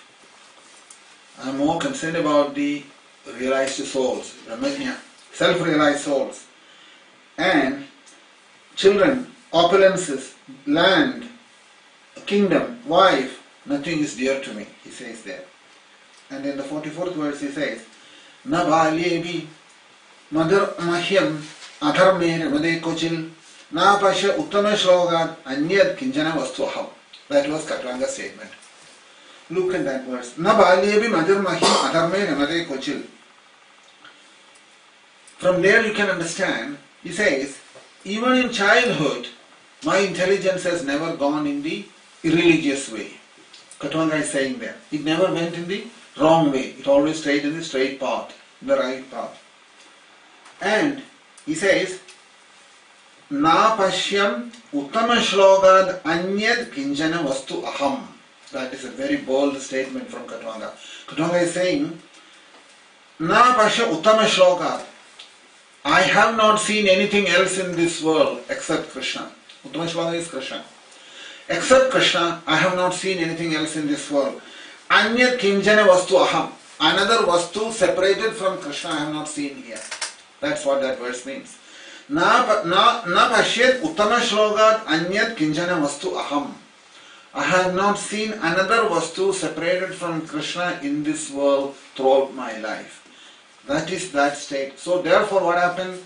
Khatvanga knew, because he has practiced it whole life in that way. Very boldly he is saying this. Na pashyal uttama shlokat anyat kinjana vastuaham.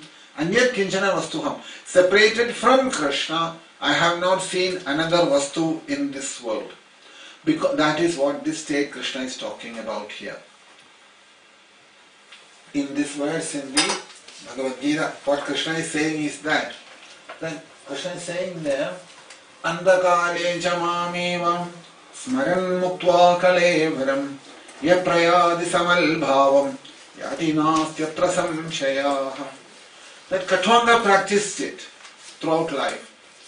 Throughout life he practiced this yoga system of Namarupam, separating the Namarupam from inside. Because he practiced it like that, he was able to say, when he heard that he has only a very short period of time left, he immediately sat down in dhyanam, in meditation, and remembered Krishna and left this world. Went back to the spiritual world.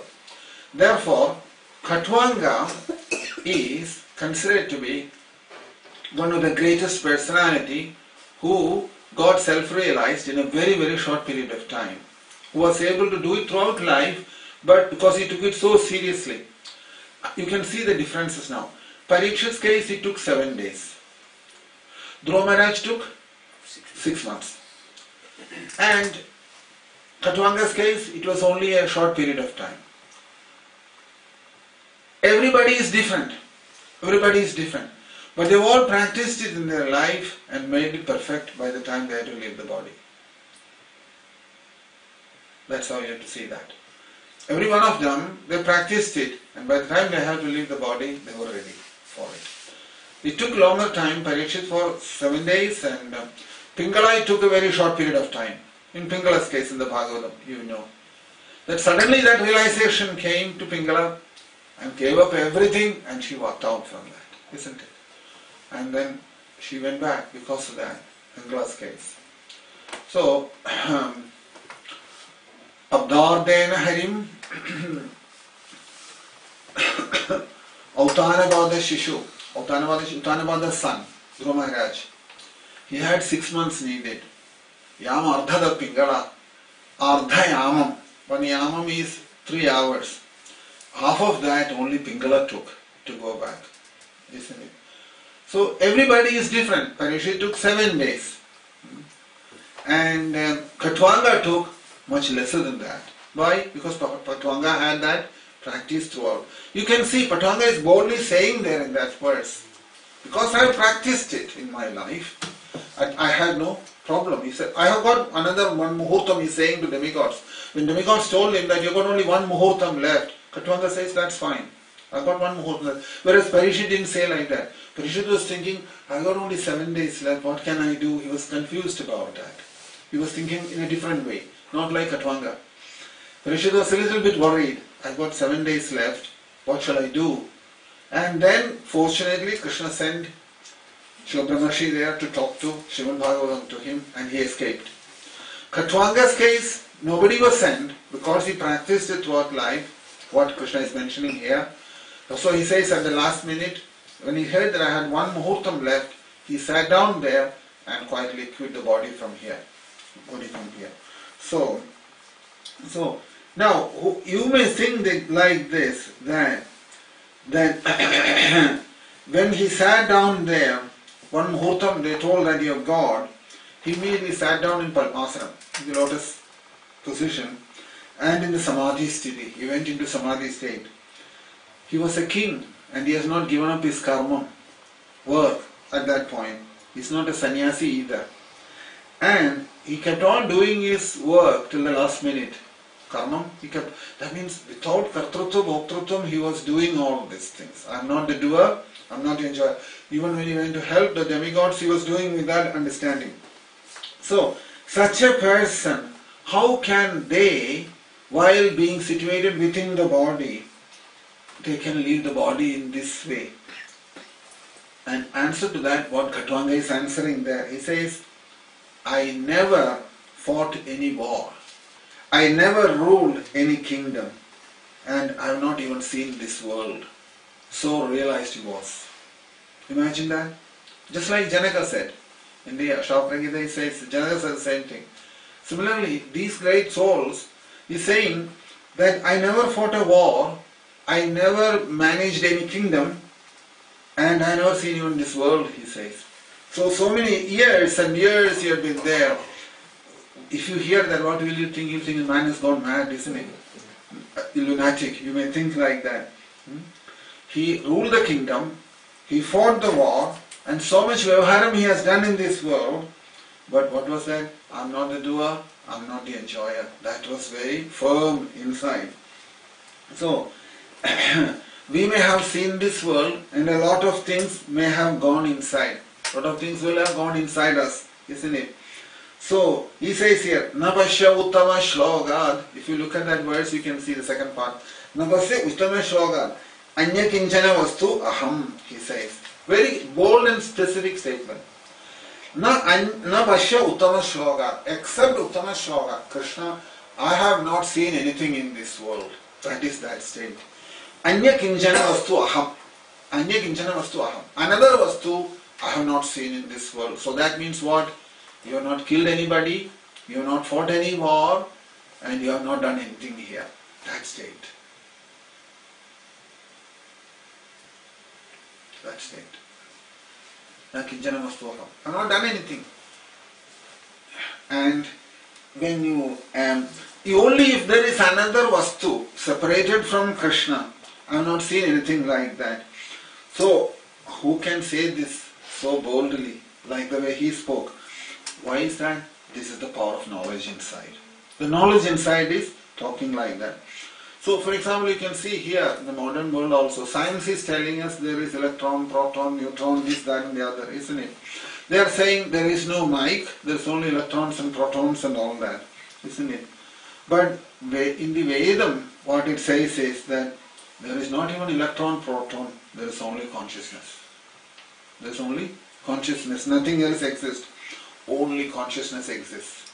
Only consciousness. Separated from consciousness, nothing else exists. Whoever has realized this, and through Tattva-jnanam, through analysis or inquiry, whoever has become very firm in this and in every object, and that alone exists, such a person, even though he may have to deal with Namarupam, Namam and Rupam, and whatever happens, for him there is a possibility of escaping from here. So sometimes we see another enemy or somebody whom you have developed an uneasy relationship in this world, and you may not like it, but at the same time, how will you go and see Krishna's presence in that person? At that time you have to think that what you don't like about that person, his form and his nature, Swabhavam, everything, you have to take it that the same Chaitanya, the living force, in me and in him, he has put another dress and sitting there in that form. That emotion what is coming inside me, that I don't like that person, that emotion,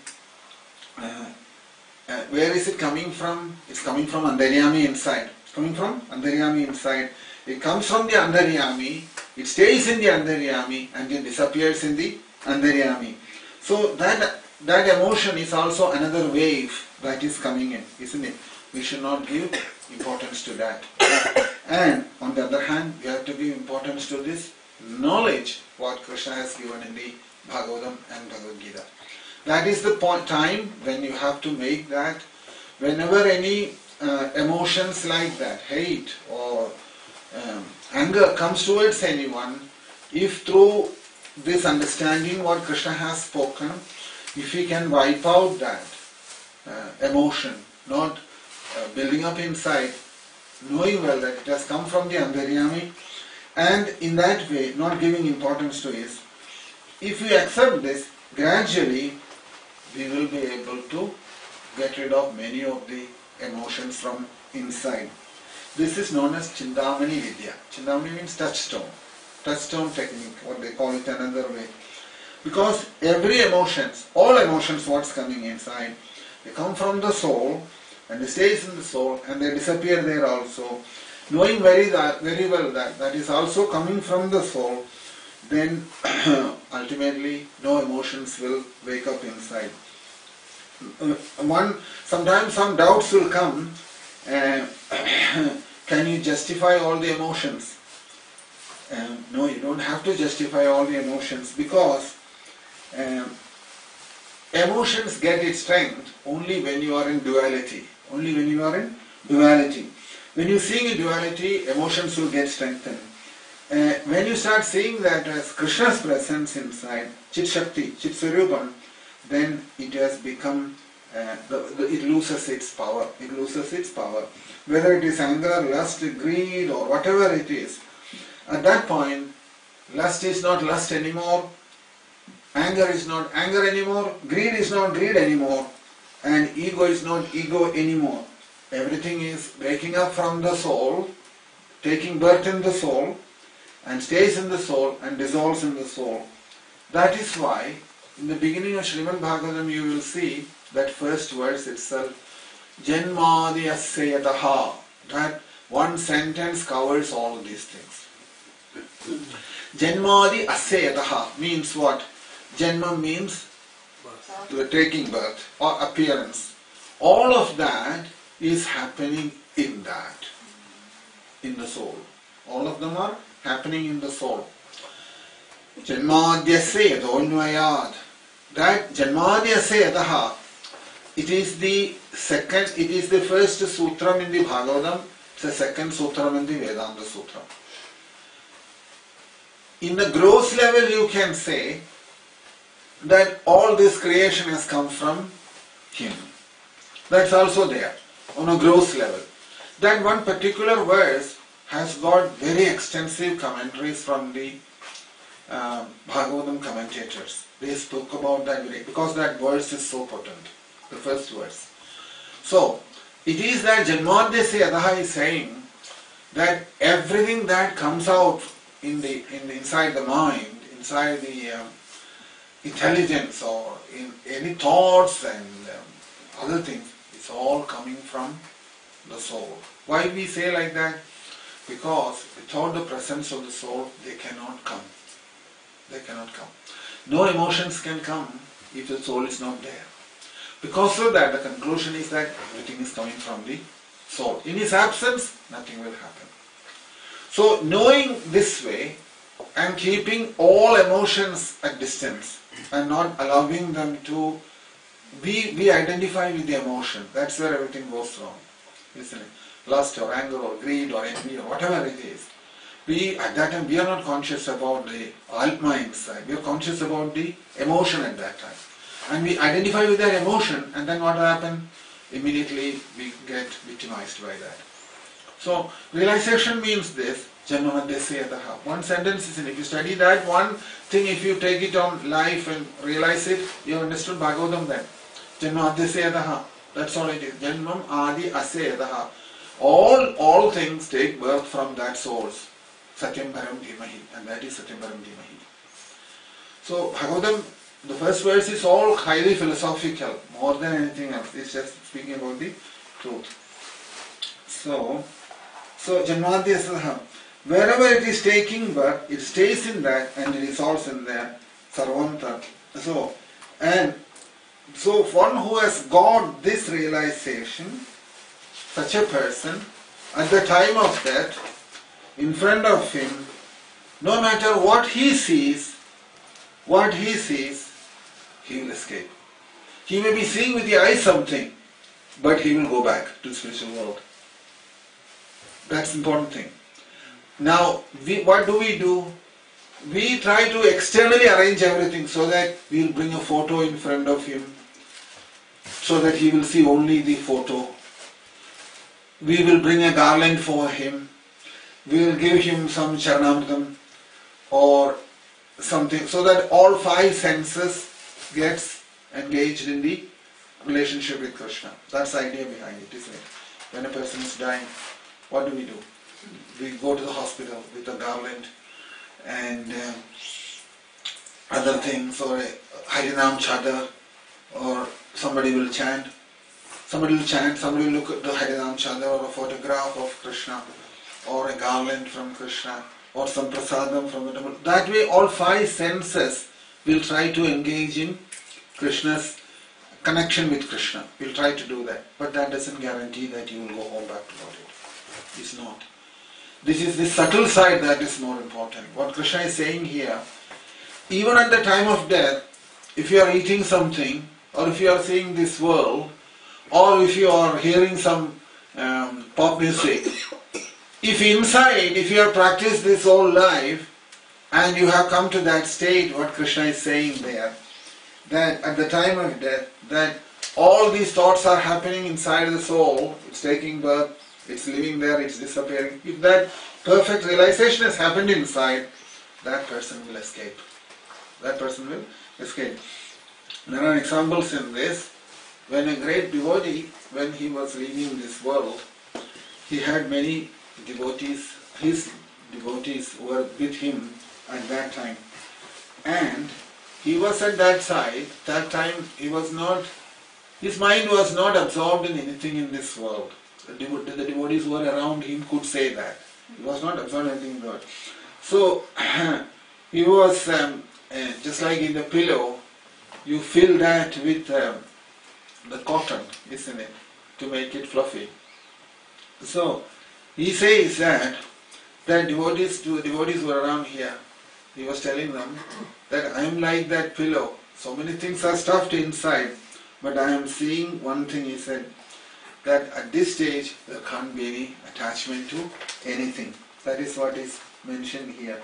So, so he told one of his disciples who was not there at that time, he told them, you tell him to come, because he was leaving his body. It so happened that particular disciple wasn't there. So, and he was very attached to that disciple, in the sense that he found in that person some spiritual strength in him, that some proper spiritual realization in him. So he was attached to this disciple, and that so happened that disciple wasn't there at the time of death.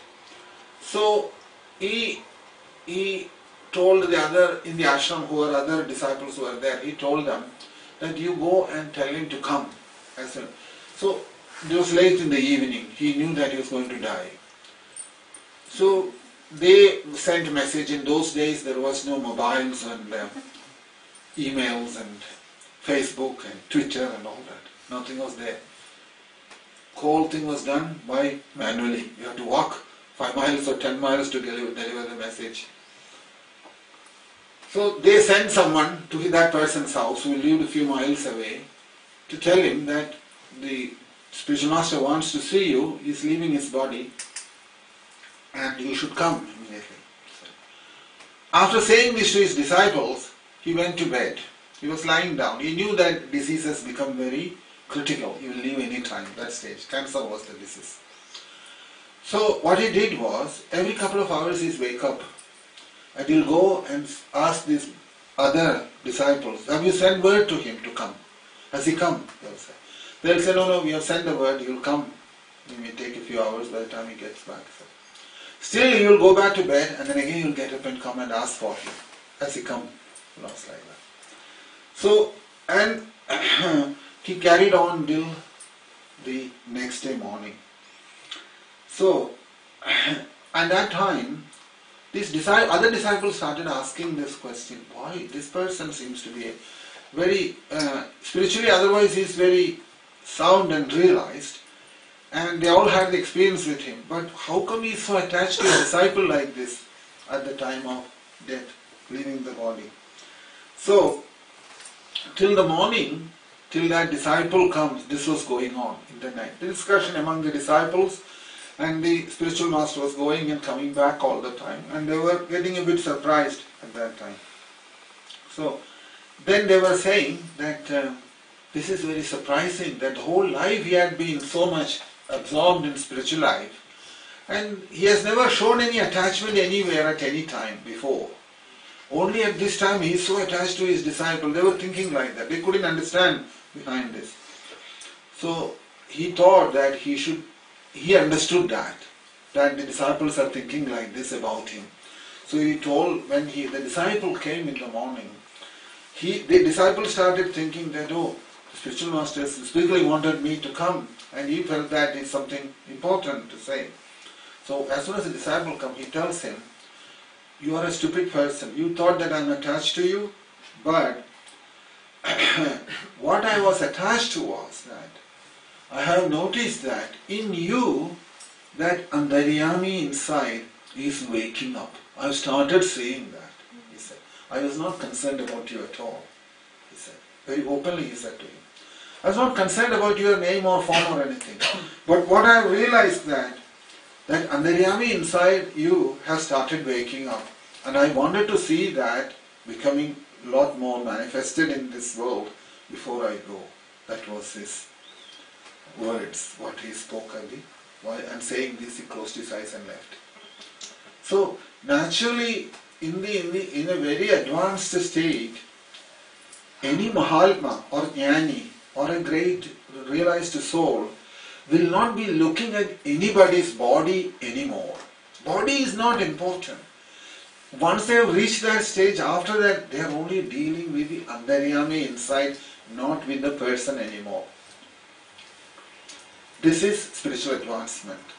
If the spiritual master is advanced enough, disciple is advanced enough, they will not relate each other anymore on the bodily level, because it has no meaning. Bodily level relationship is Maya actually.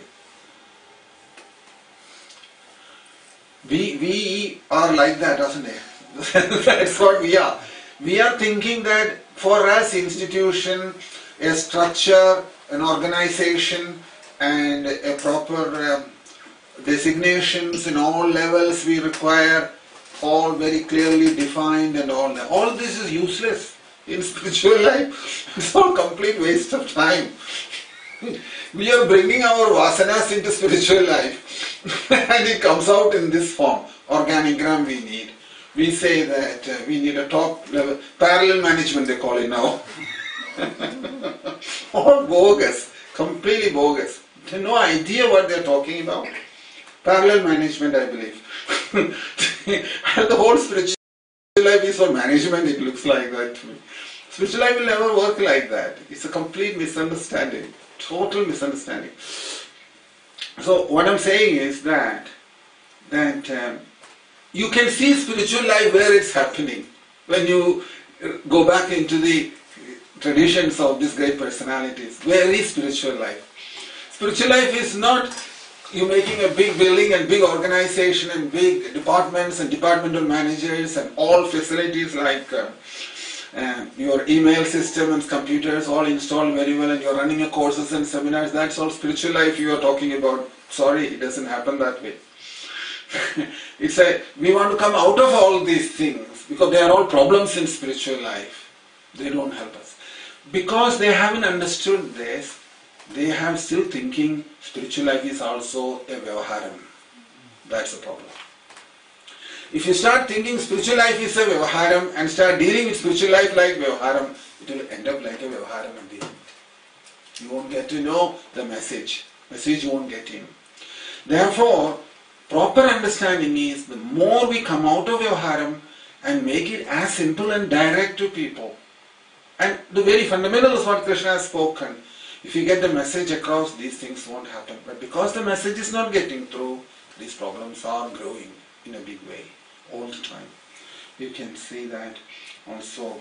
Because anymore in the advanced state, sannyasi or a guru or a whatever it may be, he cannot see the body anymore. Cannot see the body anymore.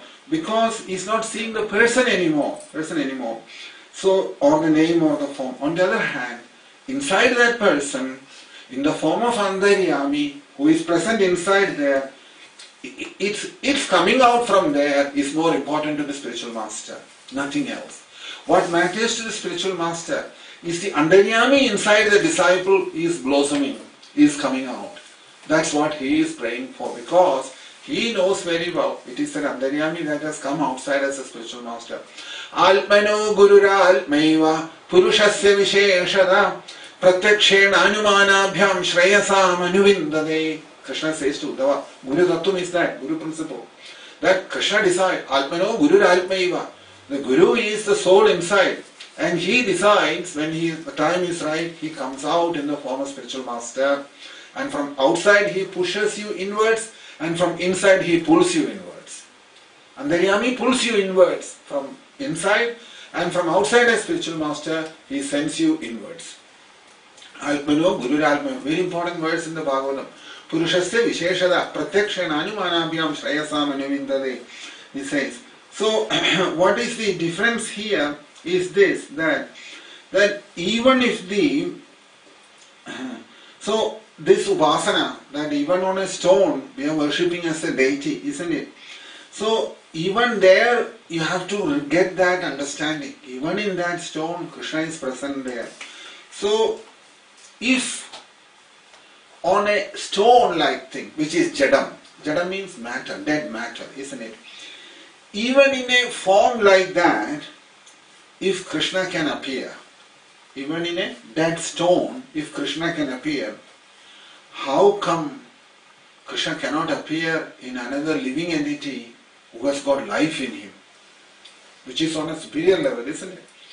In a person who has got a living force inside, Chaitanyam inside. So, is that not upasana, a bigger upasana, where he is present inside another living force in any living entity? So, that is, if in a jadam, dead matter, we are engaged in deity worship.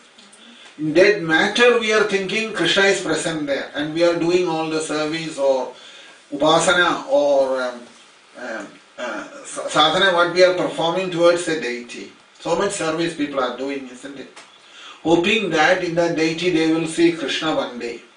That's the idea behind it. One day we want to see Krishna there, genuinely, with a proper connection there.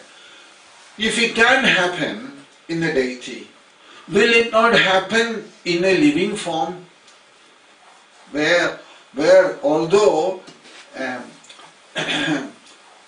this is a moving temple, isn't it? This body is a moving temple. Krishna is present there in every living entity, which is much more tangible to recognize. And that is why he mentions here. There, what is the difference is this, that there Vastu is Jadam. Vastu is Jadam, dead matter. But it is sticking to Nirgunam. Krishna is Nirgunam, isn't it? Beyond the three modes of material nature. That is Nirgunam. So we are expecting there the Vastu which is beyond three modes of material nature, which is Krishna, is sticking to that Jadam, dead matter. Dead matter. Because in that state it will not show any emotions. Therefore, you can put all your emotions into that dead matter, to the deity. You can put all your emotions onto the deity because it won't show any emotions because it's a dead matter.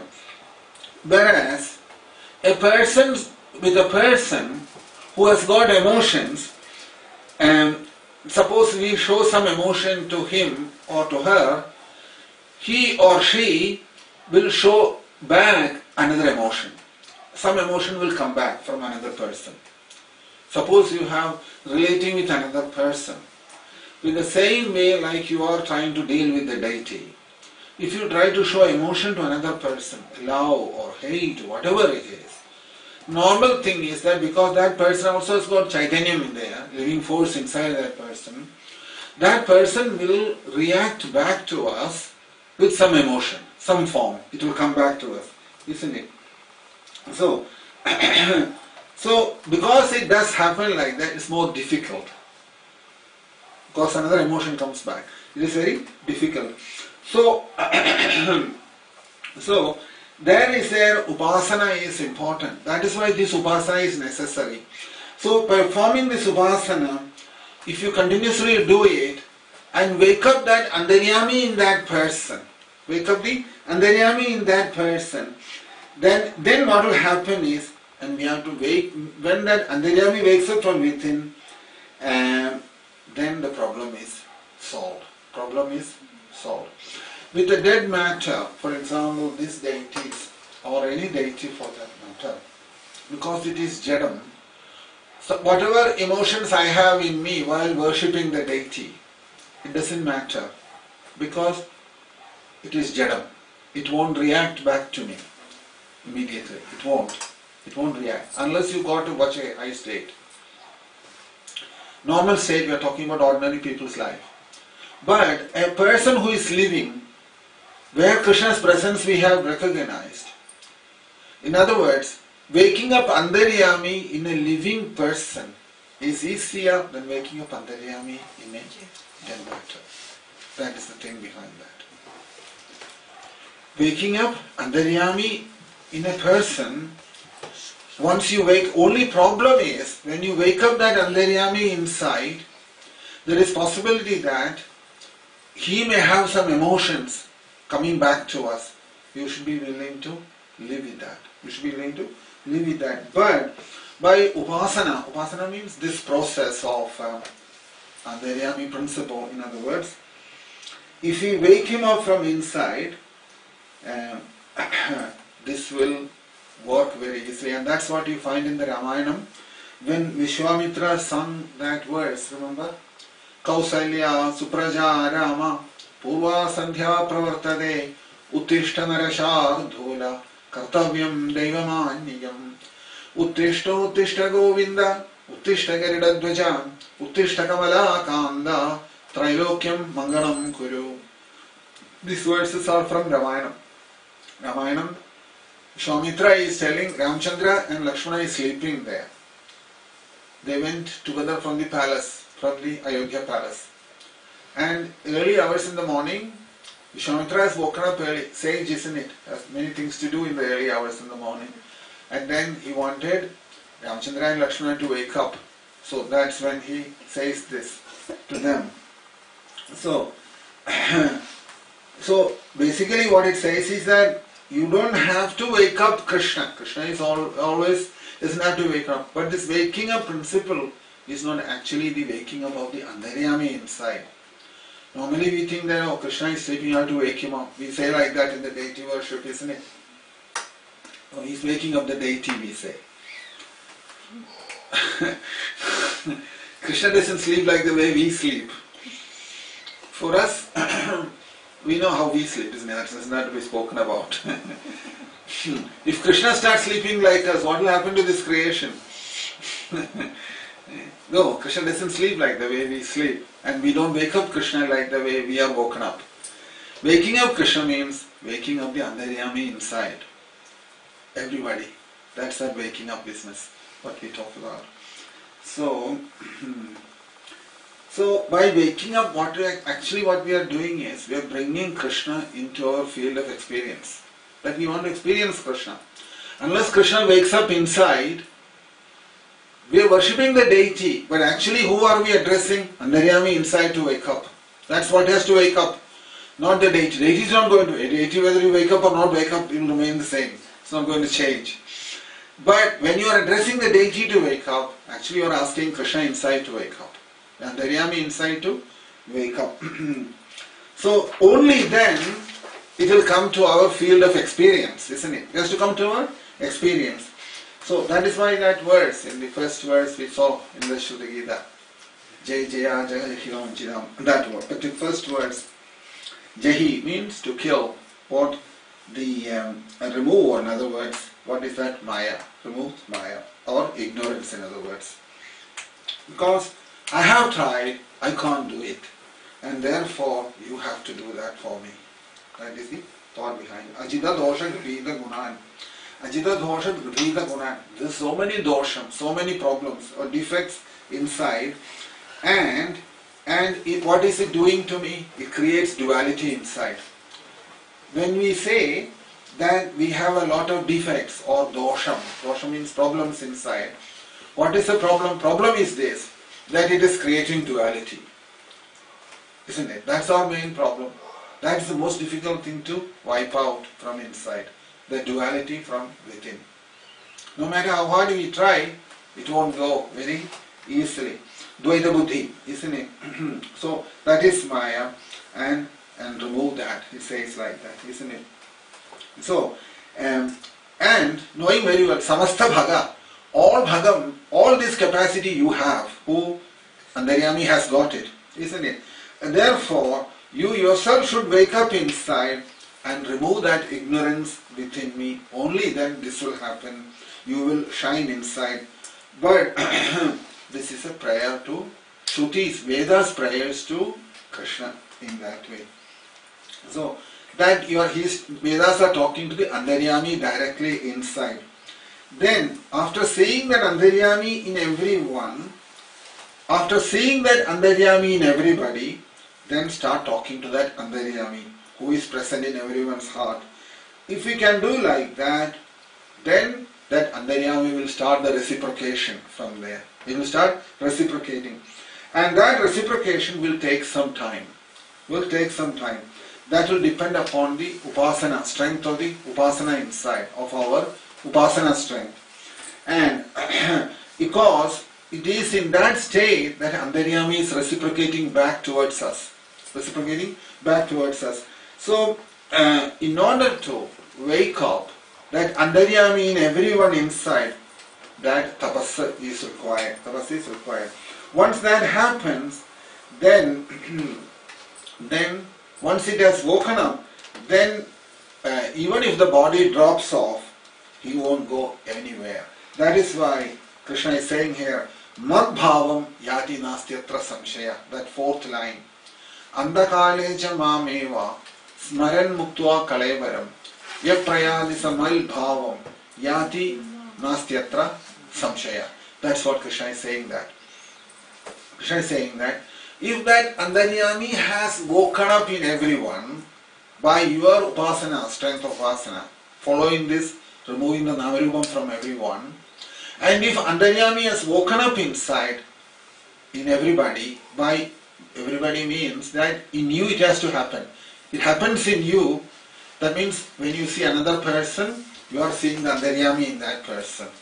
How does it happen? Because it has woken up inside you. So inside, if it has woken up, the proof of that is you are seeing the same Antaryami in everyone.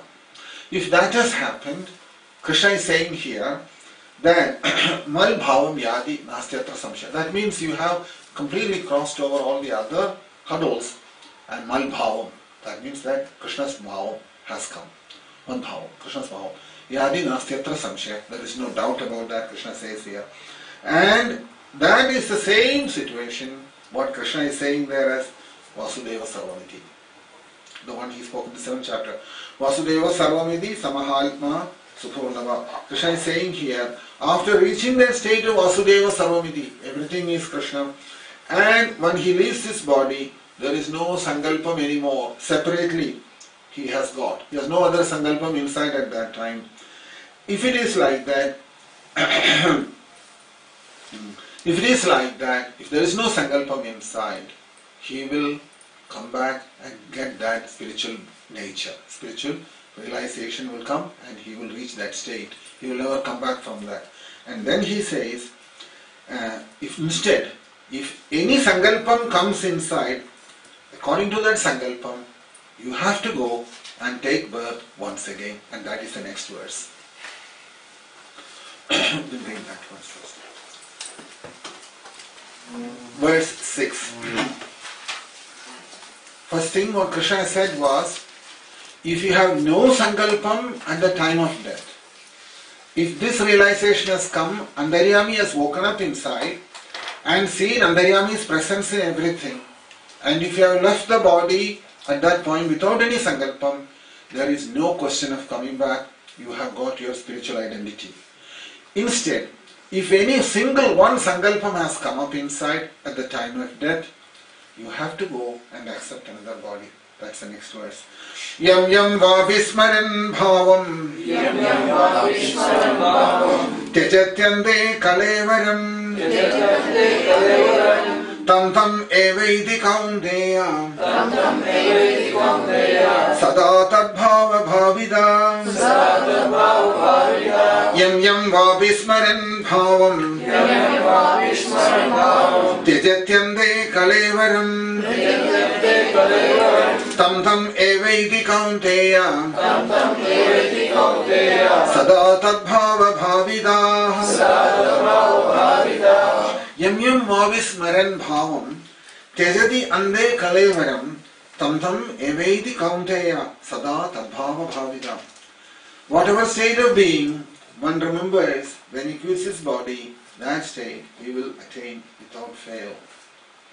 Now, in the translation, Prabhupada has mentioned that whatever a state, it's a little bit more subtle than that. That means, if any sankalpam comes at the time of death, any, doesn't matter what it is, accordingly, you have to go and get another body.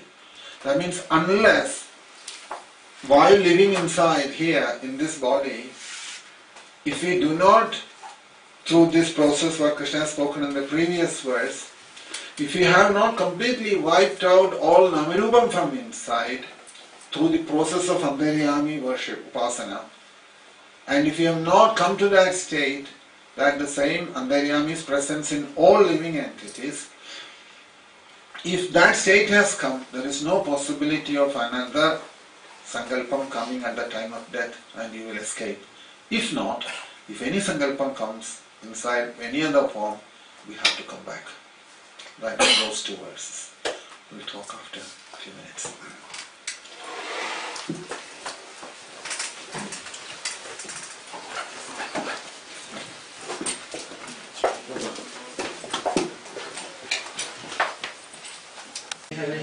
Hare Rama, Ram Ram, Hare Hare. Hare Krishna, Krishna Krishna, Hare Hare. Hare Rama, Ram Ram, Hare Hare. Hare Krishna, Krishna Krishna, Hare Hare. Hare Rama, Ram Ram, Hare Hare. Hare Krishna, Krishna Krishna, Hare Hare. Hare Rama, Ram Ram, Hare Hare. Hare Krishna, Krishna Krishna, Hare Hare. Hare Rama, Ram Ram, Hare Hare. Krishna, Krishna Krishna, Hare Hare. Hare Rama, Ram Ram, Hare Hare. Hare Krishna, Krishna Krishna, Hare Hare. Hare Rama, Ram Ram, Hare Hare. Hare Krishna, Krishna Krishna, Hare Hare, Hare Ram, Hare Ram, Ram Ram, Hare Hare, Hare Krishna, Krishna Krishna, Hare Hare, Hare Ram, Ram Ram, Hare Hare, Hare Krishna, Krishna Krishna, Hare Hare, Hare Ram, Ram Ram, Hare Hare, Hare Krishna, Krishna Krishna, Hare Hare, Hare Ram, Ram Ram, Hare Hare, Hare Krishna, Krishna Krishna, Hare Hare, Hare Ram, Ram Ram, Hare Hare, Hare Krishna, Krishna Krishna, Hare Hare, Hare Ram, Ram Ram, Hare Hare, Hare Krishna, Krishna Krishna, Hare Hare, Hare Ram, Ram Ram, Hare Hare. So, yam yam vavismaran bhavam Tejatyande Kalevaram Tam Tam Evedi Kaundeya Sada Tadbhava Bhavida Yam Yam Va Abhi Yam Yam Bhavam Devada Vishesham Smaran Chindayan Tejadi Parityajadi Ande Pranaviyoga Kare Kalevaram Tam Tam Evaha Smradam Bhavam Eva Edi Na Anyam Kaundeya Sada Sarvada Tadbhava Bhavida Smaryamanadaya Abhyasto yena sa tad bhava bhavita san. That's the bhashyam on the commentary on that verse. So here you can see here, Hey Kaundeya, he says, Yam yam vavi smaran bhavam tijitande kalevaram tam tam evedi Kaundeya sada tad bhava bhavita. Suppose at the time of death, suppose you have any form, doesn't matter. If you had in your imagination, bhavana means imagination, or in your sankalpam or imagination, if any form you have imagined, Devada form, any form of Devada, any Upasana Devada, then you will go to that world, to that person's world. Now this is a very subtle thing what Krishna is saying there. Devada means not only these demigods we are talking about here. That means anything that is connected with a Chaitanyam or living force or with a personality, it is all Devada. It's all Devada. You should not think that these are only the Devadas we know. For example, we will say, if you worship Lord Shiva, you go to Kailasam. If you worship Sri Parvati, you go to her abode, Devi Dham. Or if you worship Kartikeya, you go to his abode. If you not only that, no. Krishna is saying, Yam yam vabhismaran bhavam tejadi ande kalevaram. He's saying, what it means is that Devada means not only those demigods form, but whatever you have, if you have any personality attached to any spiritual form, spirituality, in spiritual way. Chaitanyam. Chaitanyam means spiritual nature, isn't it? Suppose if you have any spiritual form in your mind, doesn't matter who it is, if you are attached to that form, that is all Devada. That's all Devada. Devada word is like that. That Devada word, you have to understand that the expression behind that. Devada just does not mean much that if you make it as demigod. Demigod is one expression of that for Devada. But Devada also means wherever there is spiritual potency, anyone, anywhere, this is spiritual nature. And if you have a personality attached to that, that is a Devada. That is how I was mentioning this 330 million we're talking about. It has come around like this. 330 million forms is coming from that. Because if you look at it that way, actually we are all Devadas. We are also Devadas because there is a living force inside and there is a personality inside. Jiva is inside, which is a personality, and also Chaitanyam, living force, is also, Antaryami is also inside. In other words, suppose you have the time of death, if you thought about your father, if you thought about your father, you will go into another body. Some way you will be connected with one of the planets in the Pitralokam, where the father has gone, for father's presence there. It's a very complicated thing. Krishna mentions that later. That this way of transferring from one body to another body, if you have attached to say your father or mother, because what you are doing there is, you are giving to your personality a Chaitanyam attached there. And father is a Chaitanyam, the living force, who was in the form of father before. And you have given him a personality in the form of father, isn't it? Father is Chaitanyam, is also a living force inside. There is Antaryami in him. Before, when he left the body also, Antaryami is there. To that Antaryami, you have given an identification as your father. Because it so happened from his body, your body has come. So you have given an identity to your father with that personality as your father to that Antaryami there in him. Because of that, he has become a Devata now for you. He has become a Devata now. So he says here, and then if you think about that father, because you will think about his body and his form, suppose it happens at the time of death you thought about him or about your mother, in the next life, some connection with him has to happen.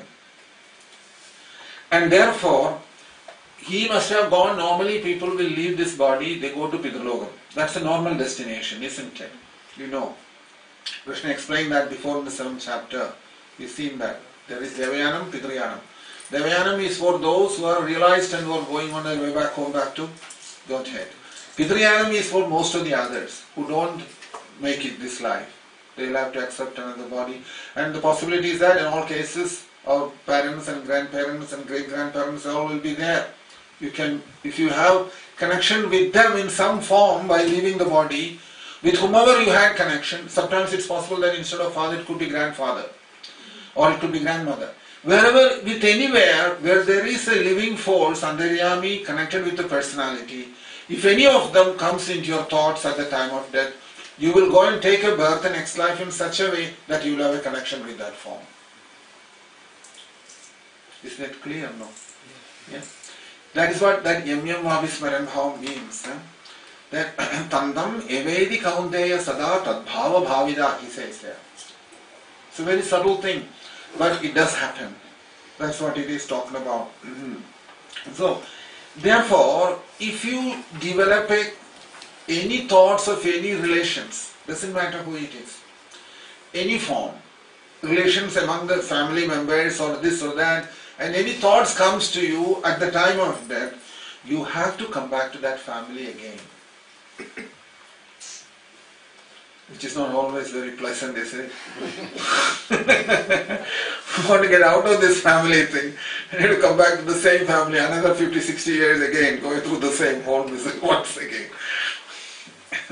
So, if you have thought about anybody in the family members, anyone, and if you have left the body, you have to come back to that family again in some form. In some form, you will have some connection with that. So, sometimes it happens, people do want to come back, isn't it? They don't want to go away from the family. Attachment is so strong that they say we want to come back, and they'll feel bad about it. So, when this was spoken, a grandmother who was sitting there, he said, "Oh Swamiji, very kind of you have told us this thing." He says, "My desire is to come back to the same family because I want to look after my grandchildren. And I want to see that they are married and have their children, grandchildren. So I can get an opportunity to live with them again." The desire, how can you do? It's not going, it's strengthening more and more day by day. So what to do? Come back again? Krishna says, no problem, we'll make arrangements for you to come back. That's Krishna's way. So you can see, freedom from this cycle of birth and death is not easy because these things will pull us back here again. So, so the Swamiji asked him, why you want to come back to this family life again? You already had it. His grandmother had children and grandchildren. She says, I like my grandchildren very much. The grandmother is telling, I like my grandchildren very much. So, now that you have told us that there is a way of coming back here, she says she's thankful to you for that. So So I'll remember that and I'll die and I'll come back here. So if you didn't get suppose you didn't get a chance to get another birth, what will you do? Because nowadays that is also a problem, because most of the families got only one child or maximum two. In the olden days there was 10, 15 children families had. Now there is only one or two. So but then there is also alternative for that. You will get a dog as a dog or a cat in the family will come and take birth there in that family as a cat or a dog will come. So that what will happen? Because if there are many children born, then you can come and take birth as one of them. If not, or a cat or a dog, you have to come back, or a rat even. So, so then what will happen is that grandchild whom you were attached to, that grandchild will treat you in the proper way when you come back as a dog, puppy. She will, the grandchild will treat you in a proper way at that time, and all kinds of things. So, because he doesn't know that this was my grandmother before or grandfather before, he doesn't know that. Once it so happened, there was one yogi. He was a sannyasi and he was a well-known yogi as well. Very well-known yogi he was. Chatambi Swamiji he was called. This personality, one day he was walking through the field. So, you know when the olden days they used to plow through the bulls and the yoke, everything. Remember that, how they used to do. Nowadays all tractors, those days it was like that. So, when they were plowing the land, the farmer, he was beating up both the bulls very badly. He was beating them like anything. So, he told them, do you know whom you are beating? He said to them, do you know whom you are beating? One of them is your uncle, my last birth. So everybody knew that Chatambi Swami is well known for that, because a lot of stories about in his whole book available. Chatambi Swami's interesting activities, what he did. It's a lot of stories about it. So Chatambi says to him that in previous life, this uncle has cheated this nephew a lot and made a lot of money by cheating him.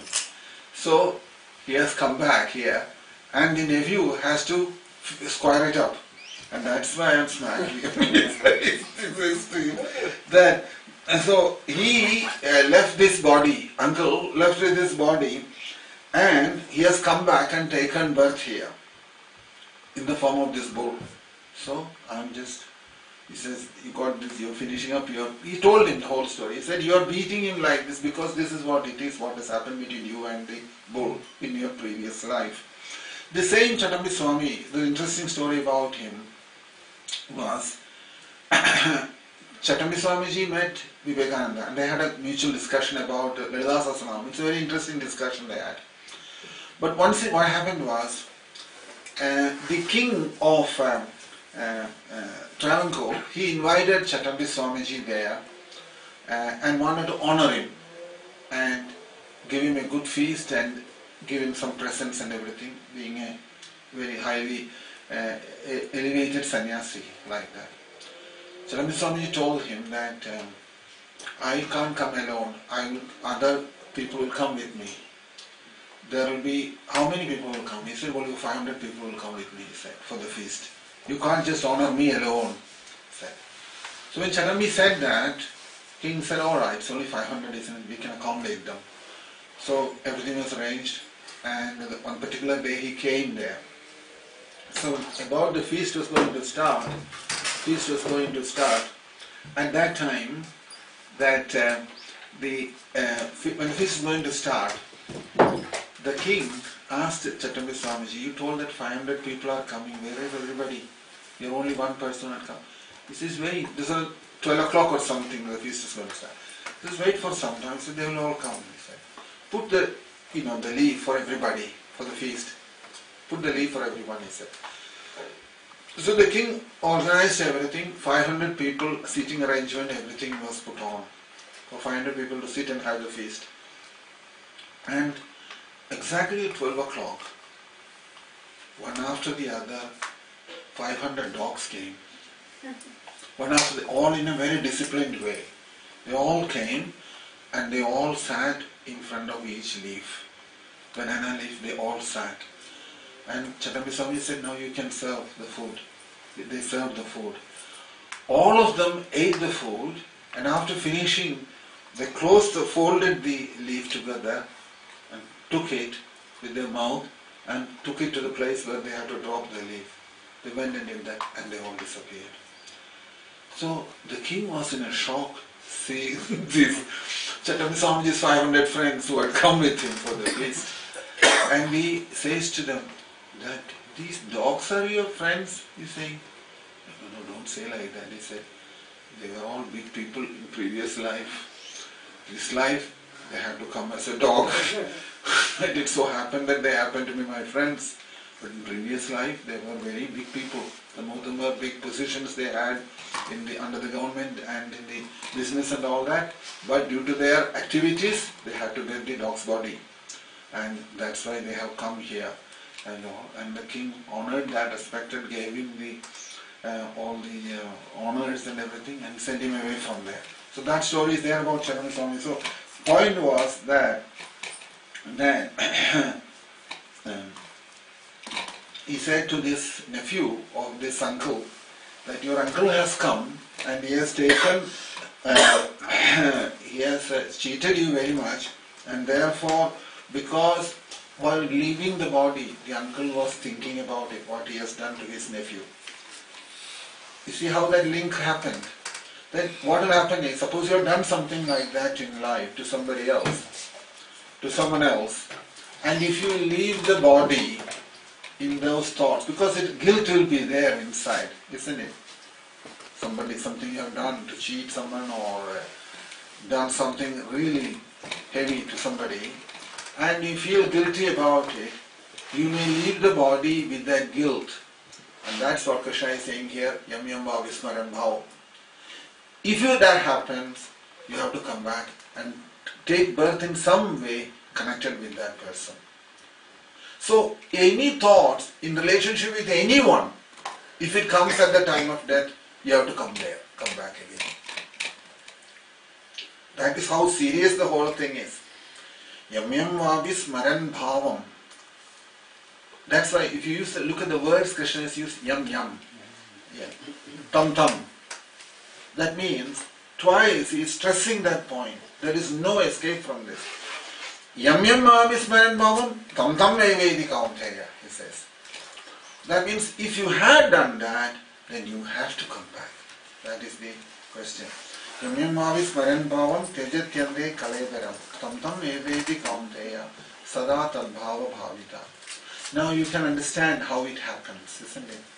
That means if any sankalpam comes through the mind in any form, it can be in various ways. In our life, for example, either it can be family members, it can be the office where we have worked for whole life, or Kunitava whom you have associated in your official activities, business, or in office also you get to know many people, isn't it? Who get inside us in some way, either in a good way or a bad way. They are inside us. You can see sometimes after retirement, 10 years later, sometimes the thoughts comes back about someone whom you had a problem in the office. It's unavoidable. It's unavoidable because he has got inside. What can you do? He has given you a lot of trouble in the office. And then it comes back in the sleep after 10 years after retirement. So imagine that, how powerful that thoughts are. So, suppose in the same way that thought has come back at the time of death, what choice have I got? I have to go and take birth in his family, somewhere in some form. Start again the whole business once again. So, that is the key point here is, wherever with some personality attached to any living force, it is a Devada. It is a Devada. Any living force, we are all living force, isn't it? All of us are Jiva, living force. And we all have a personality. So if you attach any personality to any Devata or any Chaitanyam, in other words, it becomes a Devata. And if any of the thoughts coming in relationship with any of them at the time of death, you have to go there. You have to go there. There is no escape. That is why this transmigration of the soul is not a very difficult thing to understand, because we were here in this world in Krishna's time, we were here in Ramchandra's time, we were here in Chaitanya Mahaprabhu's time, we were here in all the time when they all come and gone. We are still here, we haven't gone back. That's the thing behind it. That we keep on getting new bodies because we keep on bringing new sankalpam inside, and we keep coming back. We think that everything is new to us, isn't it? Nothing is new here. We are used to everything here before also. In different bodies we have come, and we have lived in different families as different man, woman forms, and now we are here where we are now. We are where we are now. That's what it is. So, therefore, it mentions like this. We only know the form outside, isn't it? We only know the form outside. But all those who are connected with us in this life, you have to remember this also, because it is like that. All of those who are connected with us in this life, say for example, wife, children, parents, brothers, sisters, all that connections, for some reason in the previous life, either due to our pious relationship or a sinful relationship, they have come and taken birth here with us. Otherwise it is difficult to understand. How is that so-and-so has to become my wife and so-and-so has to become my son? How would you logicize all this? This is the reason behind it. Krishna is saying that if any connection, what you are feeling today, family members as you are feeling today, something must have happened in your previous life that you have developed a connection with that person in some form. And because of that, in this life you have come together again. Very serious thing it is. It's a very serious matter. We are thinking, oh, everything is over with this life. No, it is not over. It goes on and on and on and on. Again and again, so many lifetimes. Lifetime after lifetime it goes on. That is why it's so important. We have to be able to leave this body without able to think of anyone in this world. If we do think anybody, because if you think about anyone, you have to come back. That's simple as that. You have to come back here. So that is why it mentions here that for some reason, either due to pious activity or due to sinful activity, they have come and taken birth with us here, and they are giving us their good association. And giving all trouble and we think, how did this happen? I don't know what is the answer. There's no answer. And when that connection is broken, they will go away also. Once that is finished, the business is over, they'll go. And we are taking it so seriously, thinking that oh, duty, we keep saying, going after duty, all this. So there was one famous speaker from Bhagavatam, Ramananda Warrior he was called. He used to say that if you do a lot of pious activities, he says, you will go and get a dog's body in America, he said. He used to say like that. Because if you get a human body, you have to work hard to earn a living, isn't it? But in America, because they look after the body, they look after the dog so well, in that sense, he says there, that you will get all the facilities there. At the time you don't have to do any work either. You can live comfortably here. So anything depends on the sankalpam inside. The sankalpam is the most important thing. What goes through our imaginations, how it happens. And so that is why he mentions there that yam yam mavis maran bhavam tejatyande kalevaram. That with whatever sankalpam that you are leaving this body, whatever sankalpam you are leaving this body, tam tam evedi kaunteya sada tadbhava bhavida, you will get that bhava. Tam tam evedi kaunteya sada tadbhava bhavida. That bhavam will be your next life. That's what Krishna is saying there. This rule you can't change. This rule you can change. Because it is there in the Upanishads also. It's not only in Bhagavad Gita, it's also there in the Upanishads. Yatha kratuhu yatha kalpaha tad abhisampadhyade. Upanishad says like that.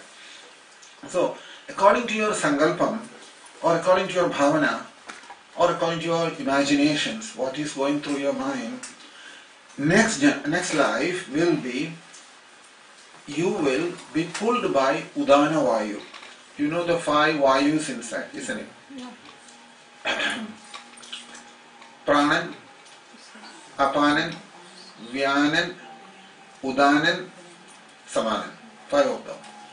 The Udanan is that Vayu which is conscious of these thoughts.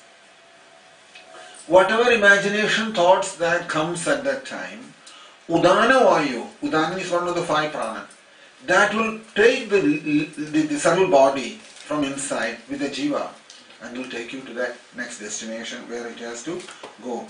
And we have no freedom over these things. So, at that time, if you keep Krishna's photo in the front and all, it is not going to help. It's not going to help because photo all you can keep it there, but if that with the eyes closed down, what will you do? You won't be able to look at the form. So, you see, what will happen is at the time of death, when the eyes are closed, inside, like a roll of film, it will start coming inside. All the thoughts, all the roll of film, it will start coming. Like a reel of film, isn't it? You will start seeing like that. Externally, you can provide all the arrangements. Garlands and tulsi leaf and barfi and photograph and everything you can provide outside. But inside, this reel will start rolling inside based on your thoughts, what's happening inside. So, you can even go and sit in the temple in front of the deity and leave your body there. It's not guaranteed that you will go back.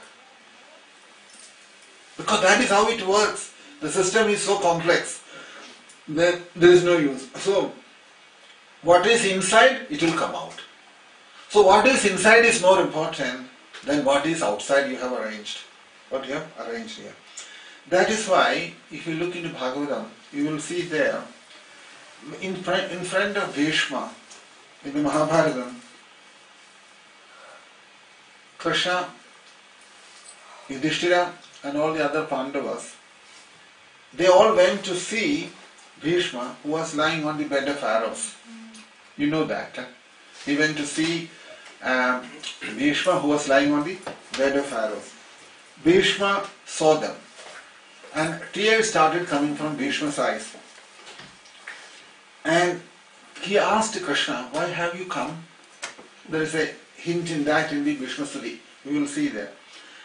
Krishna says, this Yudhishthira is crying because he feels very bad about the Mahabharata war. He was responsible for the war and he felt that he is responsible for 6.4 million or 640 million people got killed, and he is so disturbed over that. So I have brought him here, he said. Please instruct him. He says to Bhishma. That's there in the Bhagavad. So that time, Bhishma says to Krishna, when you are there, do you want me to instruct him? It doesn't make any sense, isn't it? Bhishma is saying to Krishna that Bhishma says, what can I...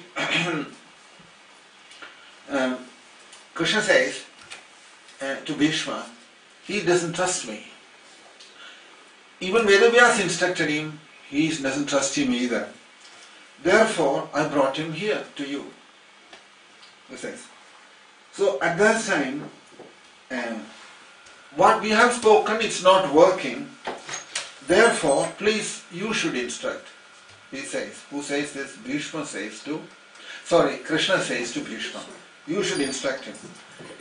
And Bhishma at that time says to him like that you come to cheat me, haven't you? Bhishma's words. If you look into Bhagavatam, you will see what he says. The first canto, in the 8th chapter, see what Krishna has to say. First canto, 8th chapter.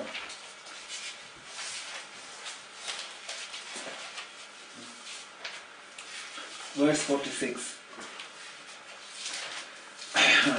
Here it is said, Vyasadya Ishware Hajye Krishnen Albhudakarmana Prabodhido Bihase Nabudhyada Shusharpidaha.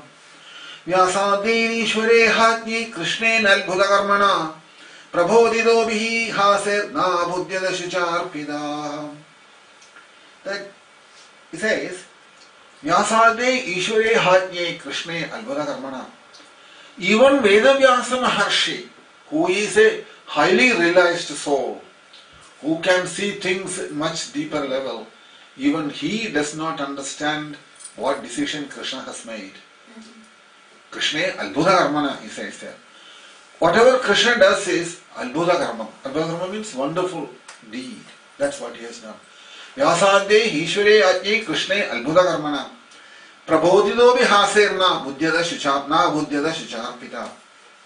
It says here that, can you imagine, Krishna has instructed Yudhishthira, it didn't work.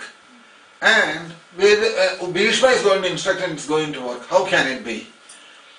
If Krishna has spoken something and if it hasn't happened, how can it happen that Bhishma instructs something and it works? Both Krishna and Arjuna had the same Arjuna and Yudhishthira had the same problem. Arjuna's problem started before the war. Krishna spoke and he got released from that problem. Now Yudhishthira is crying because of the thing what he has done. He felt that he is responsible for the war and therefore he needed the treatment. And Arjuna said to Krishna, speak to him Bhagavad Gita and see if he can remove his misery from inside. Krishna says, I will try, but I don't think it will work, he said. Anyway, Krishna spoke Bhagavad Gita to Yudhishthira, and Yudhishthira sat there and slept all the time. One verse didn't go inside. Nothing happened. And then, after everything was over, Yudhishthira asked Krishna, have you finished now? Have you got anything more to say?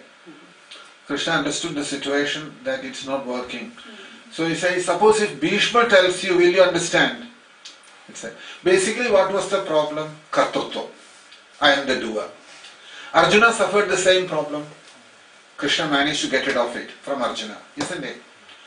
Because of Kartrutva, I am the doer. That's why Arjuna's problem was, I am doing, I am fighting, I am the one who is doing everything. Krishna made it very clear to him that you are not doing anything. You are not doing anything. Everything is happening through you. And that understanding, when Arjuna got it, he fought the war and nothing happened. Now Yudhishthira's problem is the same problem. Same problem Yudhishthira has got. I am responsible for the war. Because of that, all these people got killed. Kartrutva problem again. Remember, Kartrutva, Bhoktrutvam, Ragadvesham. These four things is material existence. So when he said that, Yudhishthira could not believe anything what Krishna said. All the whole Bhagavad Gita was spoken again to him. Then Vedavyasa Maharshi is saying that Vyasadya Ishware Rahadye Krishnena Albhudakarmana Prabodhido Vidihase Na Buddhyada Shucharpidaham. Now, even Vedavyasa Maharshi could not understand what was happening there with Yudhishthira and Krishna. So they all followed Krishna.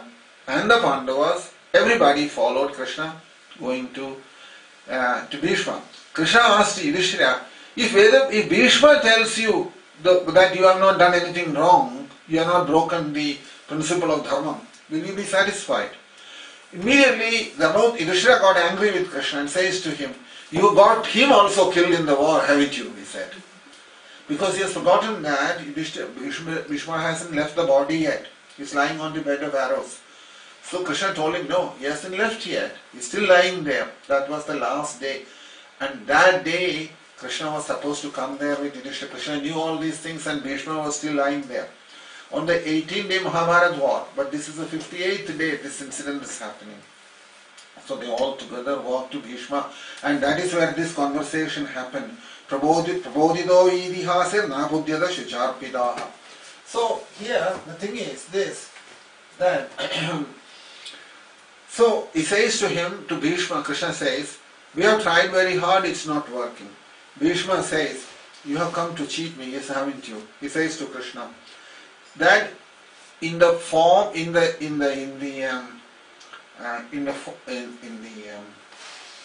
order to instruct him, you are coming and standing in front of me, and through me you are instructing him. Is it not? He said. Bhishma caught it straight away. You see, Bhishma understood the situation. Bhishma says to Krishna, you want to instruct him, but you are instructing him through me now, aren't you? He says to Krishna. That is why, and two things. Secondly, I am leaving the body and you wanted to see me. You wanted to see me, that is your mercy. Saying like that, it is that famous Bhishma Stuti in the Bhagavatam. Very famous Bhishma Stuti. Saye Tejan Kalevaram Yogi Muchade Kama Karma Bhi. That means, if I leave this body completely in your thoughts, then Muchade Kama Karma Bhi. I will escape from here. I know that. Bhishma says. And because he has decided to take me back, I know that's why you have come. Because the moment I saw you are coming, I understood that I am finished. I don't have to come back. See how confident Bhishma was? Bhishma is saying to Krishna, that as soon as I understood that you are coming, I knew the business was over. Life is over for me. I don't have to come back. Otherwise, Bhishma wasn't even sure that whether he'll have to come back again. So that's what he said to him. He says to Krishna, as soon as I heard that you are coming to me, I understood that my business is over here. See that confidence in that Krishna's, that you gave me the darshanam and seeing you I am leaving the body. No other thoughts will come to me when you are right in front of me. No other thoughts can come in. That's why he mentions there, Tejan Kalevaram Yogi Muchade Kama Karma Bhi. He says, Muchade Kama Karma Bhi means Kama Karma. That means some desire in some form, if there is anything left inside, it will not come out at that point and bring me back here again. If I have some desire inside, I have to come back. If I have some connection with anybody in this world, I have to come back. So imagine how sensitive the whole thing is, isn't it? That is why Krishna is saying there, Prajahadi Yada Kaman, second chapter. Sarvan Partha Manogadan. Everything must go. You know that, don't you? Sarvan Partha Manogadan. Just like when they have closing down sail, they'll put the boat, isn't it? Everything must go. Then everything must go. That's what it is. That's it. Completely empty. Whole place has to be totally empty. So you can see these verses, these two verses, what we have seen. Andakalacha Pandakalecha Mameva Smaran Tetwa Kalevaram Viprayadi Samandhavam Yadinastyatra Samshaya. That is one side of the story. Other side is Yamyam Vabi Smaran Bhavam Yajatyande Kalevaram Tantam Evedi Kaundeya Sada Tadhav Bhavina. If you keep these two verses always inside and follow that, what Krishna has spoken there, there is some possibility of escaping, of not coming back. Otherwise, back again. Continue the whole thing. So we'll stop there today. We'll continue next Saturday. All glories to Srila Prabhupada. Dinadhyama Prabhu ki Srila Prabhupada ki. Next Saturday, we have Guru Ashtagam here. Prabhupada's appearance day it is. We'll talk about Srila Prabhupada for some time and then we will continue with the Bhagavad Gita.